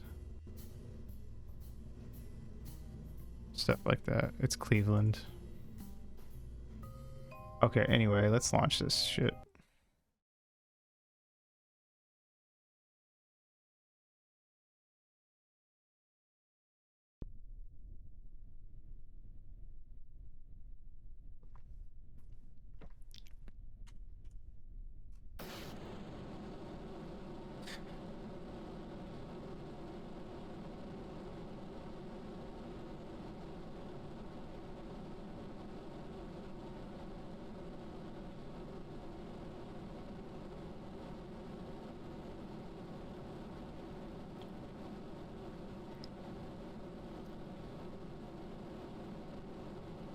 Now I can push 2 crews into the sun. I'm gonna do this things and try to like get into some sort of orbit so we come back.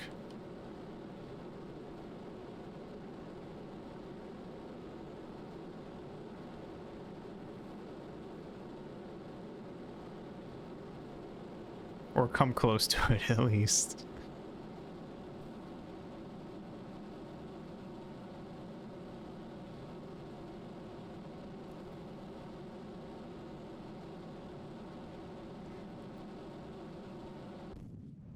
All right.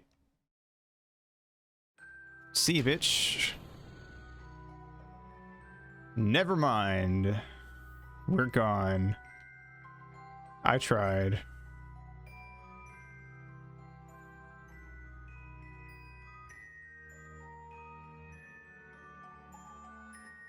God, that's a wide orbit. Hip in peace.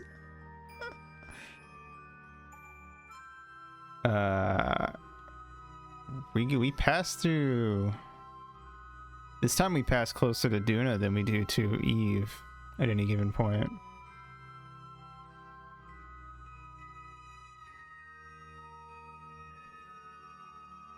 All right.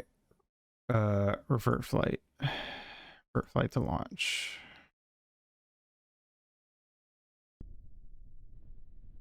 I'm going to try it with this exact setup again, and I'm going to try not to launch us into the deep pits of space this time.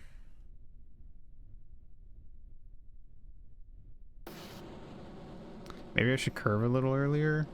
I'm not sure. I want to have like the minimum distance, like the minimum or the maximum distance we can go and still land back on Earth. Deep. You can always cut throttle. That's true.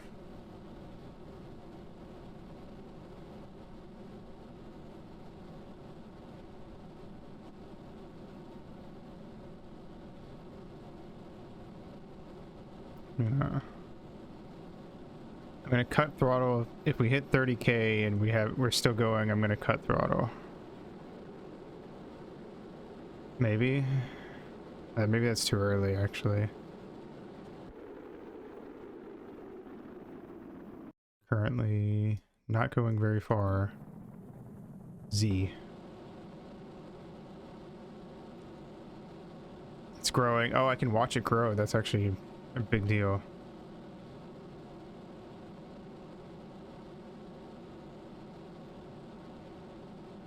All right, and X. 30k is the exact number most people cut throttle to get into orbit.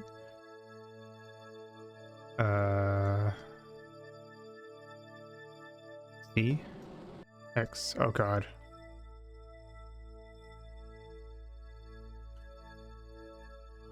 I'm gonna stop. I'm just gonna leave it here, and we're going to decouple. Goodbye. I'm gonna land back on it. We're gonna land back and like eventually.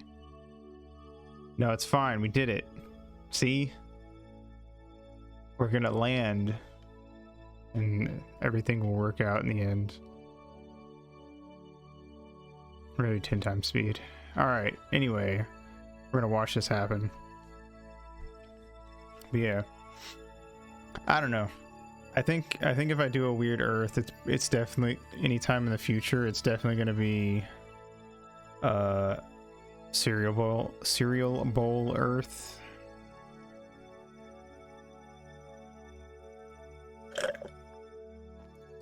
Because it's one that I attempted to do before and actually put a decent amount of thought into. And it's very basic. It's basically flat Earth, but with the idea that islands don't like reach the bottom, they just kind of float.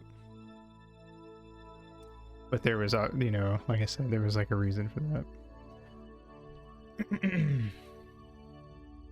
Except this time I will have, you know, it won't just be get on a boat. I locked Earth idea. That's fair. Go for it. I don't know. Yeah. I think it's neat. Stuff like that is cool. I also think about sometimes like, because like Earth, a lot of stuff is kind of random and it doesn't like fit perfectly. Like the moon is not exactly 28 or 29 or 30 days a cycle and yada yada, and we have leap years.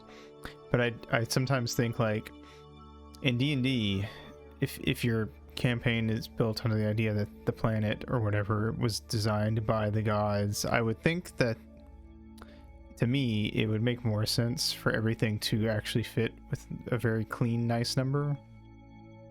You know, like the gods would go, the god in charge of like how long does it take for a day to happen would go, it's exactly this amount. and stuff like that. If God's made it, you think, yeah, exactly. That's what I'm saying. Everything would fit very nicely and cleanly together. Which I think is fair. It and also I guess it can kind of make it easier, like Mechonis. Yeah.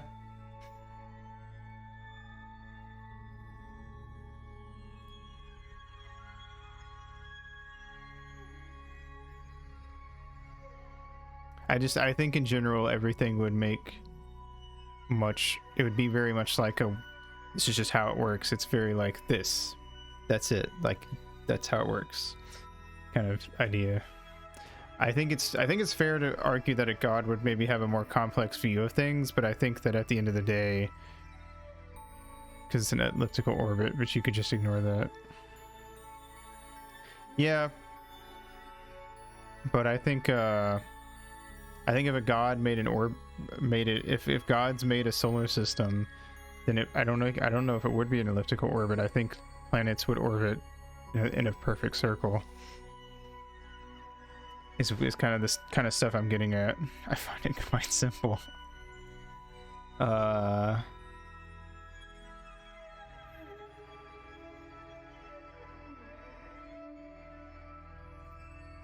That's just how it makes sense to me.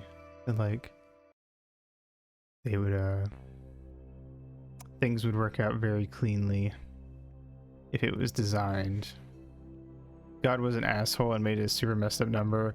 See, I do think that there would be like I have thought about that there would be certain things where it's like, what if certain gods went, I'm gonna make this stupid, just really stupid. But I think for the most part things would be very clean and nice.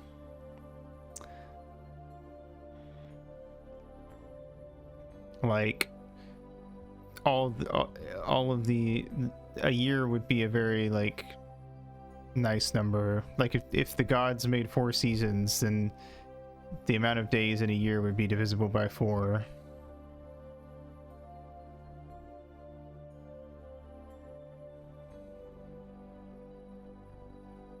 And also like there are classes that can speak to gods. That's true.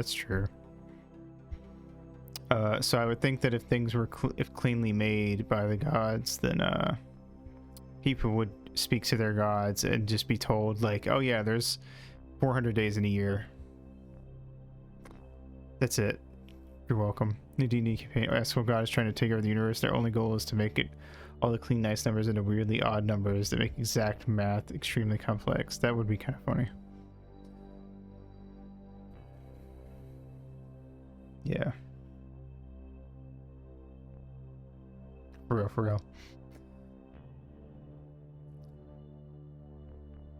Yeah. I don't know. It's just stuff I think about sometimes. Because I run D&D for my group, for just friends.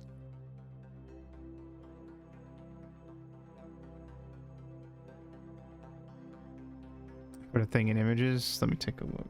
I don't have my phone, so sorry. I'll look.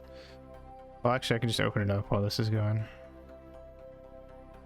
The worst thing about D&D is getting a crew that you can play with at any sort of regularity. What the fuck am I looking? Is this a flipped United States? I don't know why it looks so fucking gross. Hash notes, New Hampshire. What the fuck? The second thing you posted is evil. Why does Texas just have a fucking Doug Dimmadome hat? What the fuck? Oh my god. Anyway. But yeah. Because we play every other week right now, and even that, I've genuinely been considered being like, we're playing every week again. Because we'll like play, and then 2 weeks later it'll be like, hey, we're playing this day, and somebody will be like, I can't play today. Wyoming deemed unnecessary and removed. That's fair. But it's one of those things where it's like, I don't want to play too much because then I'm gonna like get burnt out. I don't know. It's it's kind of hard to say how much, if there's really a perfect amount to play, because it's like we had a point where we played it twice a week, and I felt like I had some really cool ideas during that point, because when you're playing twice a week, it's a lot harder to like come up with an idea and then you sit on it for too long, and then you start questioning yourself, and then you throw away good ideas because you sat on it for too long. But then yeah, like it's a lot of D&D, and I don't know. And yeah, which we ended because somebody just couldn't, one of the players just was like, I can't really make it to 2 a week consistently, it's not gonna work. But then there's also ideas I've had where now that we're playing every other week, like a recent thing I did that I thought was a cool like setup to something that's going to happen later, was something that I didn't think of until the last minute. After we played 1 week, 2 weeks later we had to skip a session, and then we did play again 2 weeks after that, and I was like, if we hadn't had 4 weeks in between those 2 sessions, I wouldn't have thought of this idea. So then that made me think like, okay, well then I guess it is fair that sometimes having a long break in between sessions is what you need to come up with good ideas. But I also think that like I have a problem of coming up with ideas and second guessing myself, and then dropping ideas, and then later going, man, that would have been cool.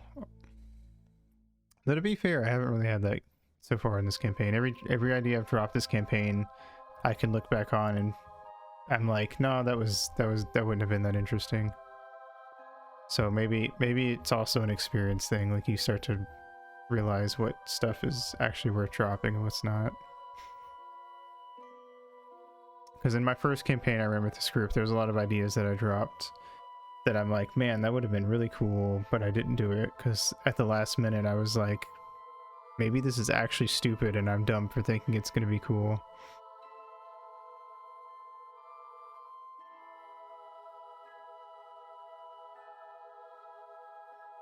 But also, to be fair, I've leaned a lot more into improvising as much as possible, and with my current campaign, like I try to just write bullet points and not actually plan every little detail, which, at least for me personally, I think is actually how I operate best as a DM. I feel like there are definitely DMs that like to plan every little detail, but I can't do that. I don't like it. If I plan every little detail, then by the time I get to the end, by the time the session happens, I kind of hate it. Honestly enough, I think you will find that your bad choices are sometimes the most entertaining sessions. Your Kerbal crew are having a killer D&D sesh. Hell yeah, dude! They've been out there for a day. Not that bad. The other one though, yeah, they've been running like some Critical Role level campaign. Having characters with flaws are the best. Yeah. One mistake that I've made in the past is trying to make villains who are like, trying to make my villains too cool. And realizing that like you can never, your villain can only ever be so cool because your players are going to point out the dumb shit that your villain has done. And honestly, I've gotten to a point where I think I've actually, at least for me, I think I'm starting to think that the best villains are villains that are stupid to a certain degree and have they use that to their advantage, if that makes sense. Like, if an intelligent villain clearly lays out their plan, the story can't be perfect, that's what makes it fun. Yeah, I agree. Like, if a villain has like a really thought out plan and then somebody points out a plot hole in it, it's like the villain's gotta be like, oh well, fuck you, I guess. But if you have a dumbass villain who's like, and granted, this is again, I think this also just leans into the type of characters I'm better at playing. But like a villain who's like a himbo works better for me, because if my villain goes, I'm doing this because this reason, and then they go, that's stupid, and then my villain is like the type to go, yeah, but it's cool though, so fuck you, and it fits with their character. Just be like, I don't know, I think it would be funny if I just like blew up the world. That's a bad idea. You're gonna blow up the world. Yeah, but like it'd be funny though. How do you argue with that?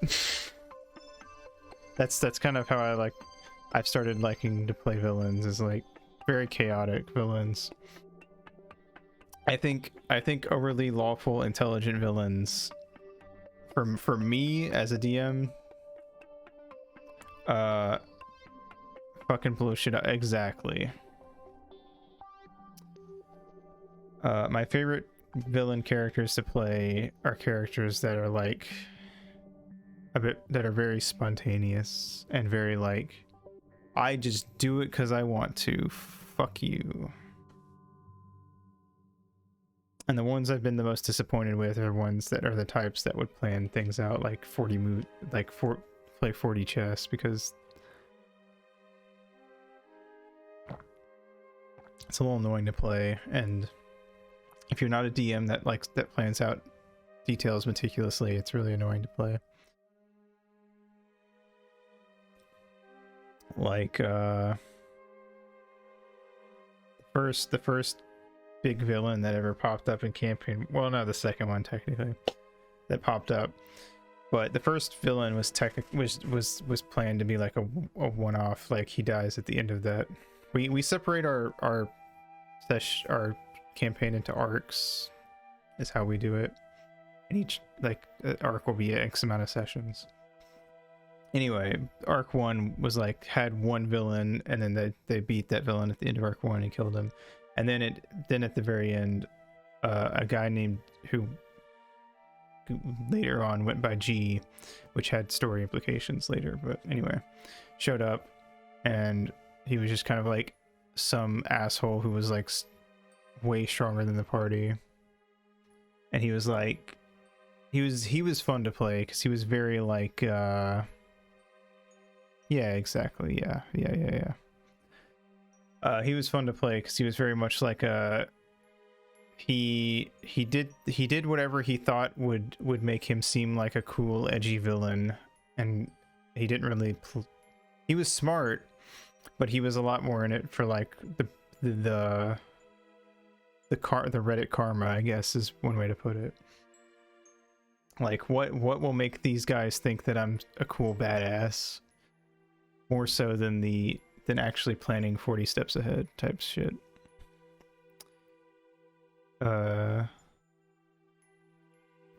So like he just showed up, and like Nemo's character tried to fight him, so then he like knocked Nemo's character down to 1 damage. Yes, that's a good way to put it, Nuff. That's basically G's mentality. Is he wants above all else, he wants people to go, oh my god, that guy's so cool and evil and badass. Later he became an anti-hero because of story reasons, because he was actually, there was like a plot point where he was sharing a body with another NPC, and when they would swap whenever they went to sleep. It was like a cool reveal. Anyway, I don't feel like explaining my entire first campaign, but yeah, G was cool. G was my favorite villain character of campaign 1. Should just write short stories than play D&D. I agree. I think there's a point where you plan so much and you're so meticulous that you should be writing stories, and not like I think railroading to a degree is totally fine. I personally, if I was playing in a campaign, I would not have a problem with the DM going, the first 6 to 10 sessions are you going to beat this dungeon, and then the next 6 to 10 sessions are you going to beat I don't really mind that degree, but I think there's a point where it's you're sort of like you're micromanaging little things that your characters do, and it's like this, then it gets really annoying. I don't know. Like I don't mind a DM like to have goals with the players. Yeah, exactly. You have a point A and a point B, and they get there on their own, sort of deal. I always like to put in like optional stuff too in branch, where it's like I'm playing around, because like our current campaign is like a sort of like easy peasy low effort campaign because we took a big break off, and I said I wanted to do like a sort of like very episodic campaign that's a lot more laid back before we get back into crazy stuff. My campaign I'm in, I said 9 hours of playtime with no combat at all because DM is letting us do whatever we want. Yeah, I've had entire session. We only play for 2 hours, about 2 hours a session, but I've had entire sessions that were roleplay. Yeah, I do agree, Moose, but I think if your characters don't want to achieve the goals of the campaign, I think that probably means that there's a misunderstanding. I mean, I guess it's hard for me to say because I play with my friends, and to be fair, I don't think playing with your friends is inherently a good idea. I think sometimes you can be really good friends with someone and they're a terrible D&D player for like what you want to do. But I do think I think there's a certain point where like you guys have to meet in the middle. Like your players can't make a character that isn't going to do the D&D thing. Like if a player makes a character who wants to hang out, I do agree with that, Moose. I think that I'm really lucky that my friends are good D&D players. It's just purely coincidence that my friends are good D&D players.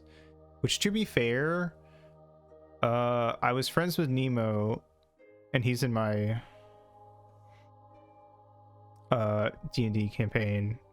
But originally I was friends with Nemo and Poochie, and I kind of knew Shumi when I invited her, but I kind of more just invited her because I wanted to someone else. And then I invited V to the campaign because she seemed like, because she was an ASM artist, and I kind of was like, she seems like she would be good at making characters. And then I invited Joaquin because he's my IRL friend, and we'd played D&D before, so I knew that he was a good D&D player from experience. So like my current crew is like people that I mixture of like friends and mixture of people I invited because they seemed like they would be good at D&D. So, and then we became friends. But yeah, I think that yes, I agree. There's like a certain point where like I've had players that make characters who are like the just friends team. Yeah, exactly. I'm the leader because I'm the DM. They can say what they want. I'm the DM of the group. So almost 10 years. Interesting. I've been playing with them for, I don't know, 4. What was I saying? Oh, I was just gonna say only 2 of them are OGs. I see. No, I've had players that make characters who are like, my character doesn't go into town. My character skulks around outside of town because they don't like crowded areas. And those characters are really fucking annoying because it's like, D&D is a game where you have adventurers in a party. You're supposed to make a character that would be a part of that party. And if your character doesn't want to be a part of that party, then you should have an idea of like the sort of arc they go through to want to be part of that party, you know? Like,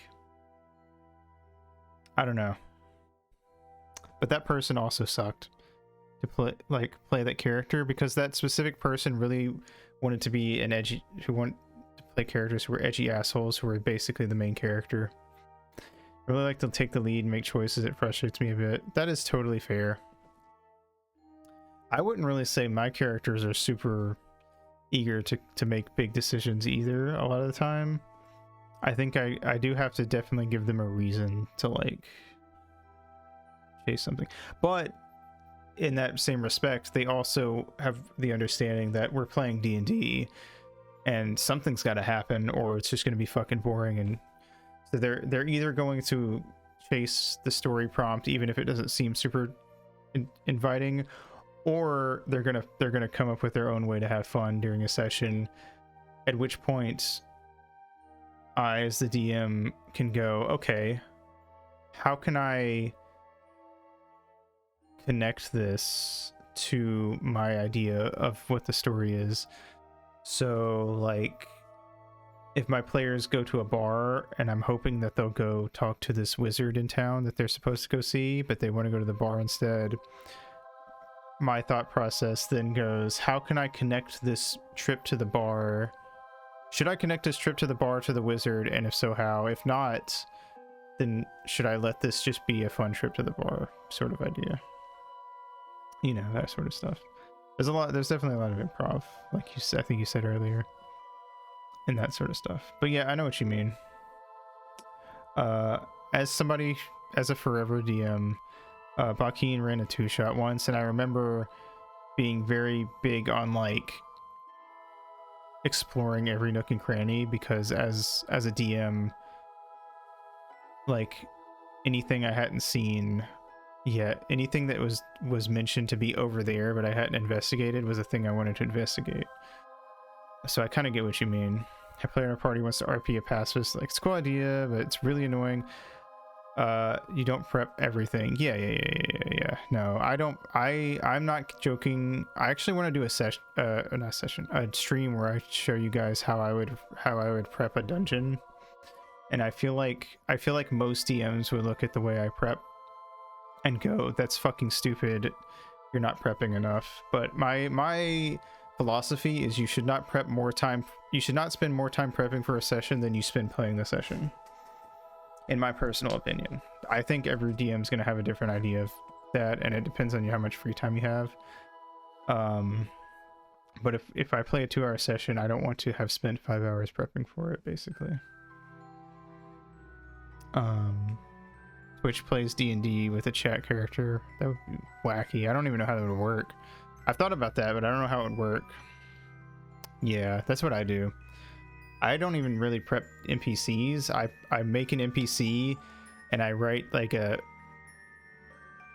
I basically come up with a backstory for them that's under 50 words, and that's all I do. And then I might write down like their general attitude and stuff. And then like general whatchamacallit, like look stuff. Like I had a character introduced recently. It was like blonde, looks about this age, wearing these clothes, and that's all I knew. And in terms of design features, yeah. Basic features, yeah, basic stuff, nothing crazy. Yeah, stuff like that. I also don't really like introducing a ton of NPCs though, because I feel like it gets really hard when there's like a new NPC getting, I don't know. Hey, what's up, Don? Welcome. We're talking about D&D stuff. It's twit-longering you raid. Oh no. Hey Don, how was Actraiser? Oh, Actraiser. Fuck yeah. How was my sexy angel today? We're talking about D&D stuff.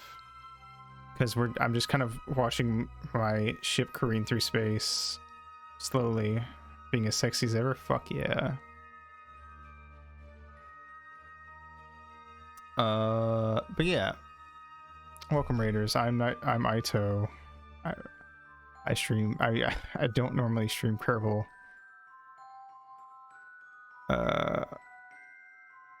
Avocado has a gun. Jesus Christ. That sounds fun. I normally stream RPGs anyway. But yeah, I feel like a lot of DMs would look at the prep I do and go, what the fuck? That's it? But you know what? Fuck you. I don't gotta do what you want. Or my mom.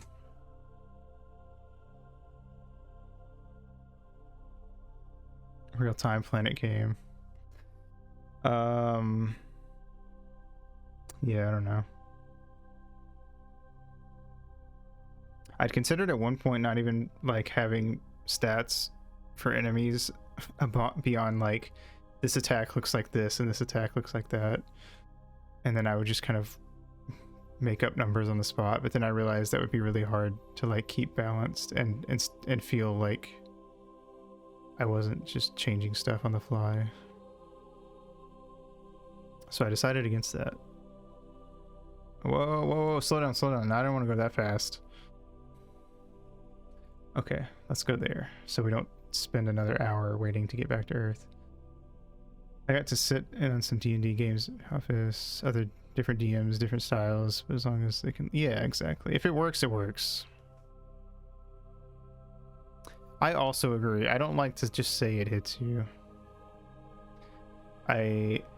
Stats carries a big club that would most definitely hurt if struck by. Exactly. Honestly, if I have one complaint about my players, I don't think that they don't describe their attacks as often as I would like, but I can't really make them do it, so.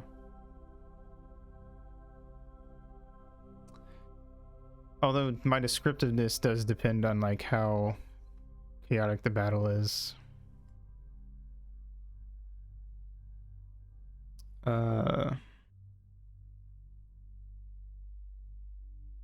That's fair. Yeah. I mean, yeah, the more when my players get weird or creative with ideas, I definitely try to reward them for it. Like when V's character farted to ward off a warg at one point.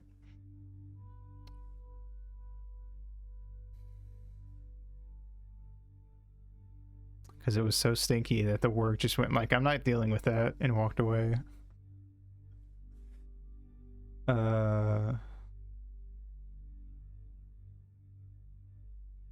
Also, the first the first big boss battle of this campaign ended with the boss getting his dick chopped off, so that was pretty funny.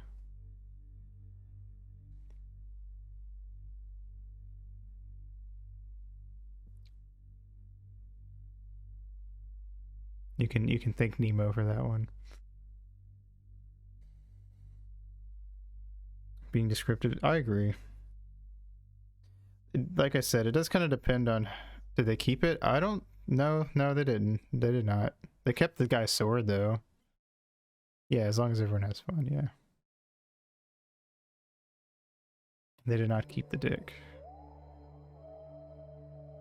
The dick cutting will be plot relevant. I don't know if any of them are there, but this is your warning. You shouldn't have cut his dick off.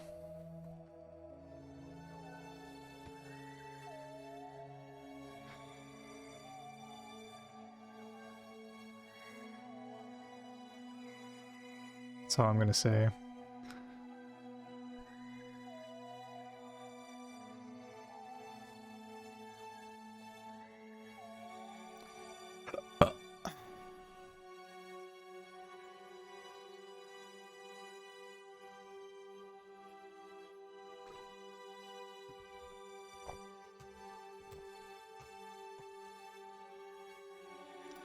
Anyway, yeah, I don't know. I also, one complaint I have with D&D communities online is I've seen a lot of them that will be like, my DM, or like, basically they'll be like, time warp 1. Okay, are we just landing in the ocean? I think we're just landing in the ocean. Anyway, I've seen a lot of people that are like, anime stuff doesn't belong in D&D, which I think is really dumb.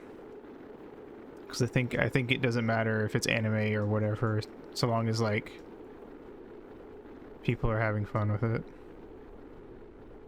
Which, to be fair, my entire group watches anime, so oops, didn't mean to do that. I meant to do.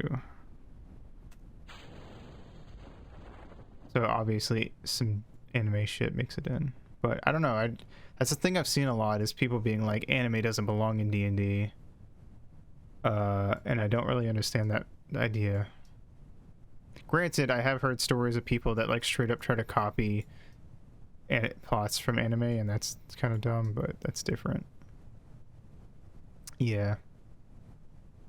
I don't know. I think a lot of DMing, I think honestly, a thing that I don't really hear a lot of people talk about is like a big part of DMing above every, exactly knifing.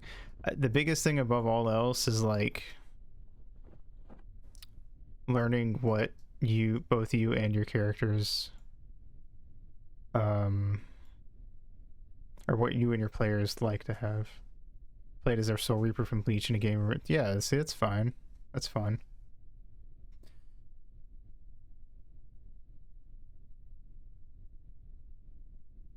I think every you have something that I think a lot of DMs don't get is that every player has like their own idea of what's fun. And I think a lot of DMs, the mistake, a Minotaur name, that's adorable. A lot of DMs focus so much on their own. Yeah, perfect landing in the middle of the ocean. It's fine. A lot of DMs focus so much on what they think is good and fun that they like diss what their players want to do. You know what I mean?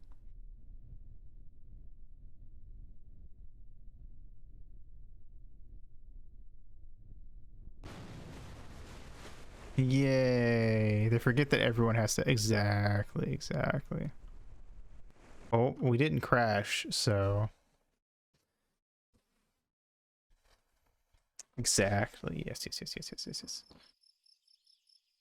That's also why I don't really like to plan crazy far ahead. I know it's such a like loud noise for like such a soft landing. We never. I don't. Like, did we not recover that? Whatever. Doesn't really matter, does it?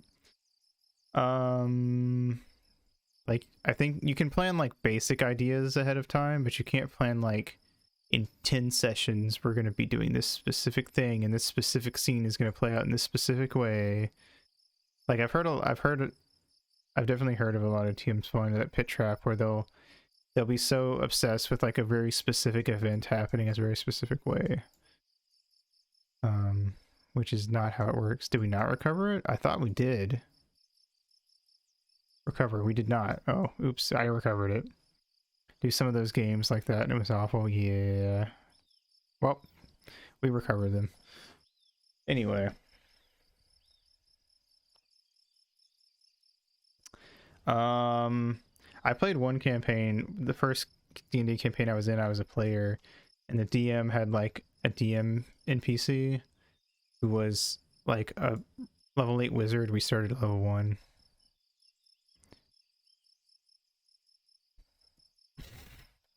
If you show you can use magic, you'll be killed. That's such a stupid setup for. I've the closest I've ever come with that is I kind of like the idea of you have to register yourself to be able to use certain levels of magic and stuff. When you're level 50, what? That's so stupid. That's like everything you do at that point is basically magic. Even if you're a fighter, the crazy shit a fighter's doing is basically magic. Psych, but it's D&D. But no, the first campaign I was ever in, there was a DM NPC who was a level 8 wizard. We were level 1. It was actually a Pathfinder. And he was also actually a dragon. We'll have to talk about that sometime, Moose. And he was the main character of the campaign basically until we stopped playing. It was really dumb. Tend to be magical with parlor tricks. That would be a funny setup for a rogue, I think, actually.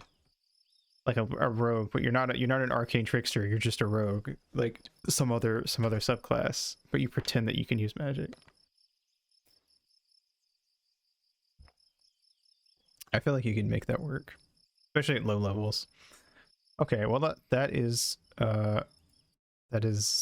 my Kerbal Space Program playthrough. Thank you for coming out. Let's go find someone to rate. I love that idea and do it with. Oh, that works too.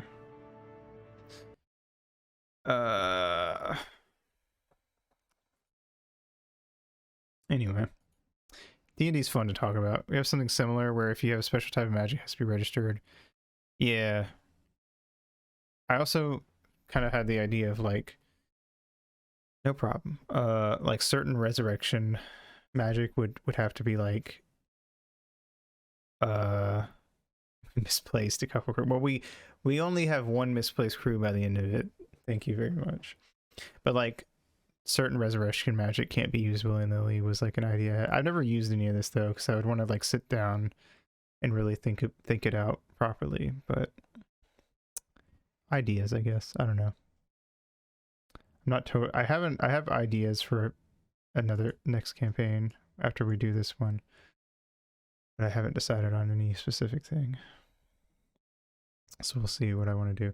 I definitely think that if you have that type of stuff in your campaign, it should further the fun of the story in the campaign. It shouldn't just be there just because. I think a lot of DMs add stuff just because, and it starts to feel like a mess because of it. I think that the mechanic. I did not piss on the moon, but I did piss on Eve as I passed by it. I think if you add that type of weird stuff to your campaign, it should further the fun. And yeah, you know. Anyway, go see who's streaming. One person, and they're streaming No Man's Sky, which feels like a fair thing to raid into, honestly, after this game. Let me make sure she's not about to stop, though. Yeah. D&D is cool. I think D&D is very neat. I'm glad that it got more popular. I think a lot of the changes in 1D and D, if you are at all keeping up with that, most of the changes are kind of dumb and feel like they either feel like completely pointless, or they feel like things that like if you wanted to do that, you could just house rule it in 5th edition. Yeah, I'm not really gonna say much about 1D&D until it actually like fully drops, but some of the playtest stuff, it's like, that seems silly. It is 100% 5.5, absolutely. Yes, you are correct. I have looked at all the playtesting stuff released so far, and it is 5.5. I looked at the Bard class stuff released, and it's just like minor tweaks. So yeah, I don't know. We'll see. Some of the stuff was stuff I already do as like a house rule stuff. People are losing it over the minor tweaks in the Ranger. Really, I never played Ranger, so I've only really played Bard and Rogue, and those are the only classes I really like would play if I was a player. But I DM, so I homebrew. I DM and I homebrew like 99% of my stuff, so I just kind of let my players figure their class shit out themselves. Imagine patch notes, but like if they were Sims patch notes. Can no longer woohoo with death while on fire. Hey, let me woohoo with death while on fire. What the fuck?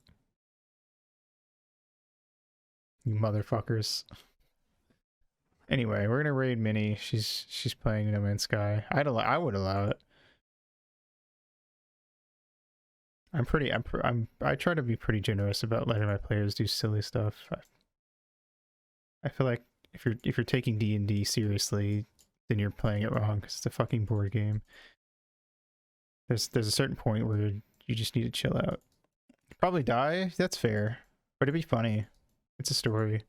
Anyway, yeah, it'd be the best sex of their life, and then they'd be dead.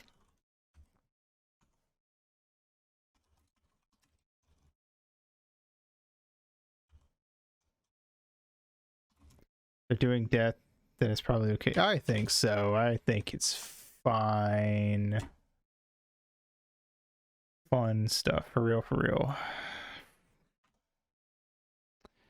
Anyway, yeah. Have a good day, good night, whatever's for you. Play more La Pucelle tomorrow and more La Pucelle Sunday. We might be La Pucelle Sunday if we can get two chapters done tomorrow and 2 chapters on Sunday. If not, we'll beat it Monday. And then we'll be playing spooky games for the rest of the month.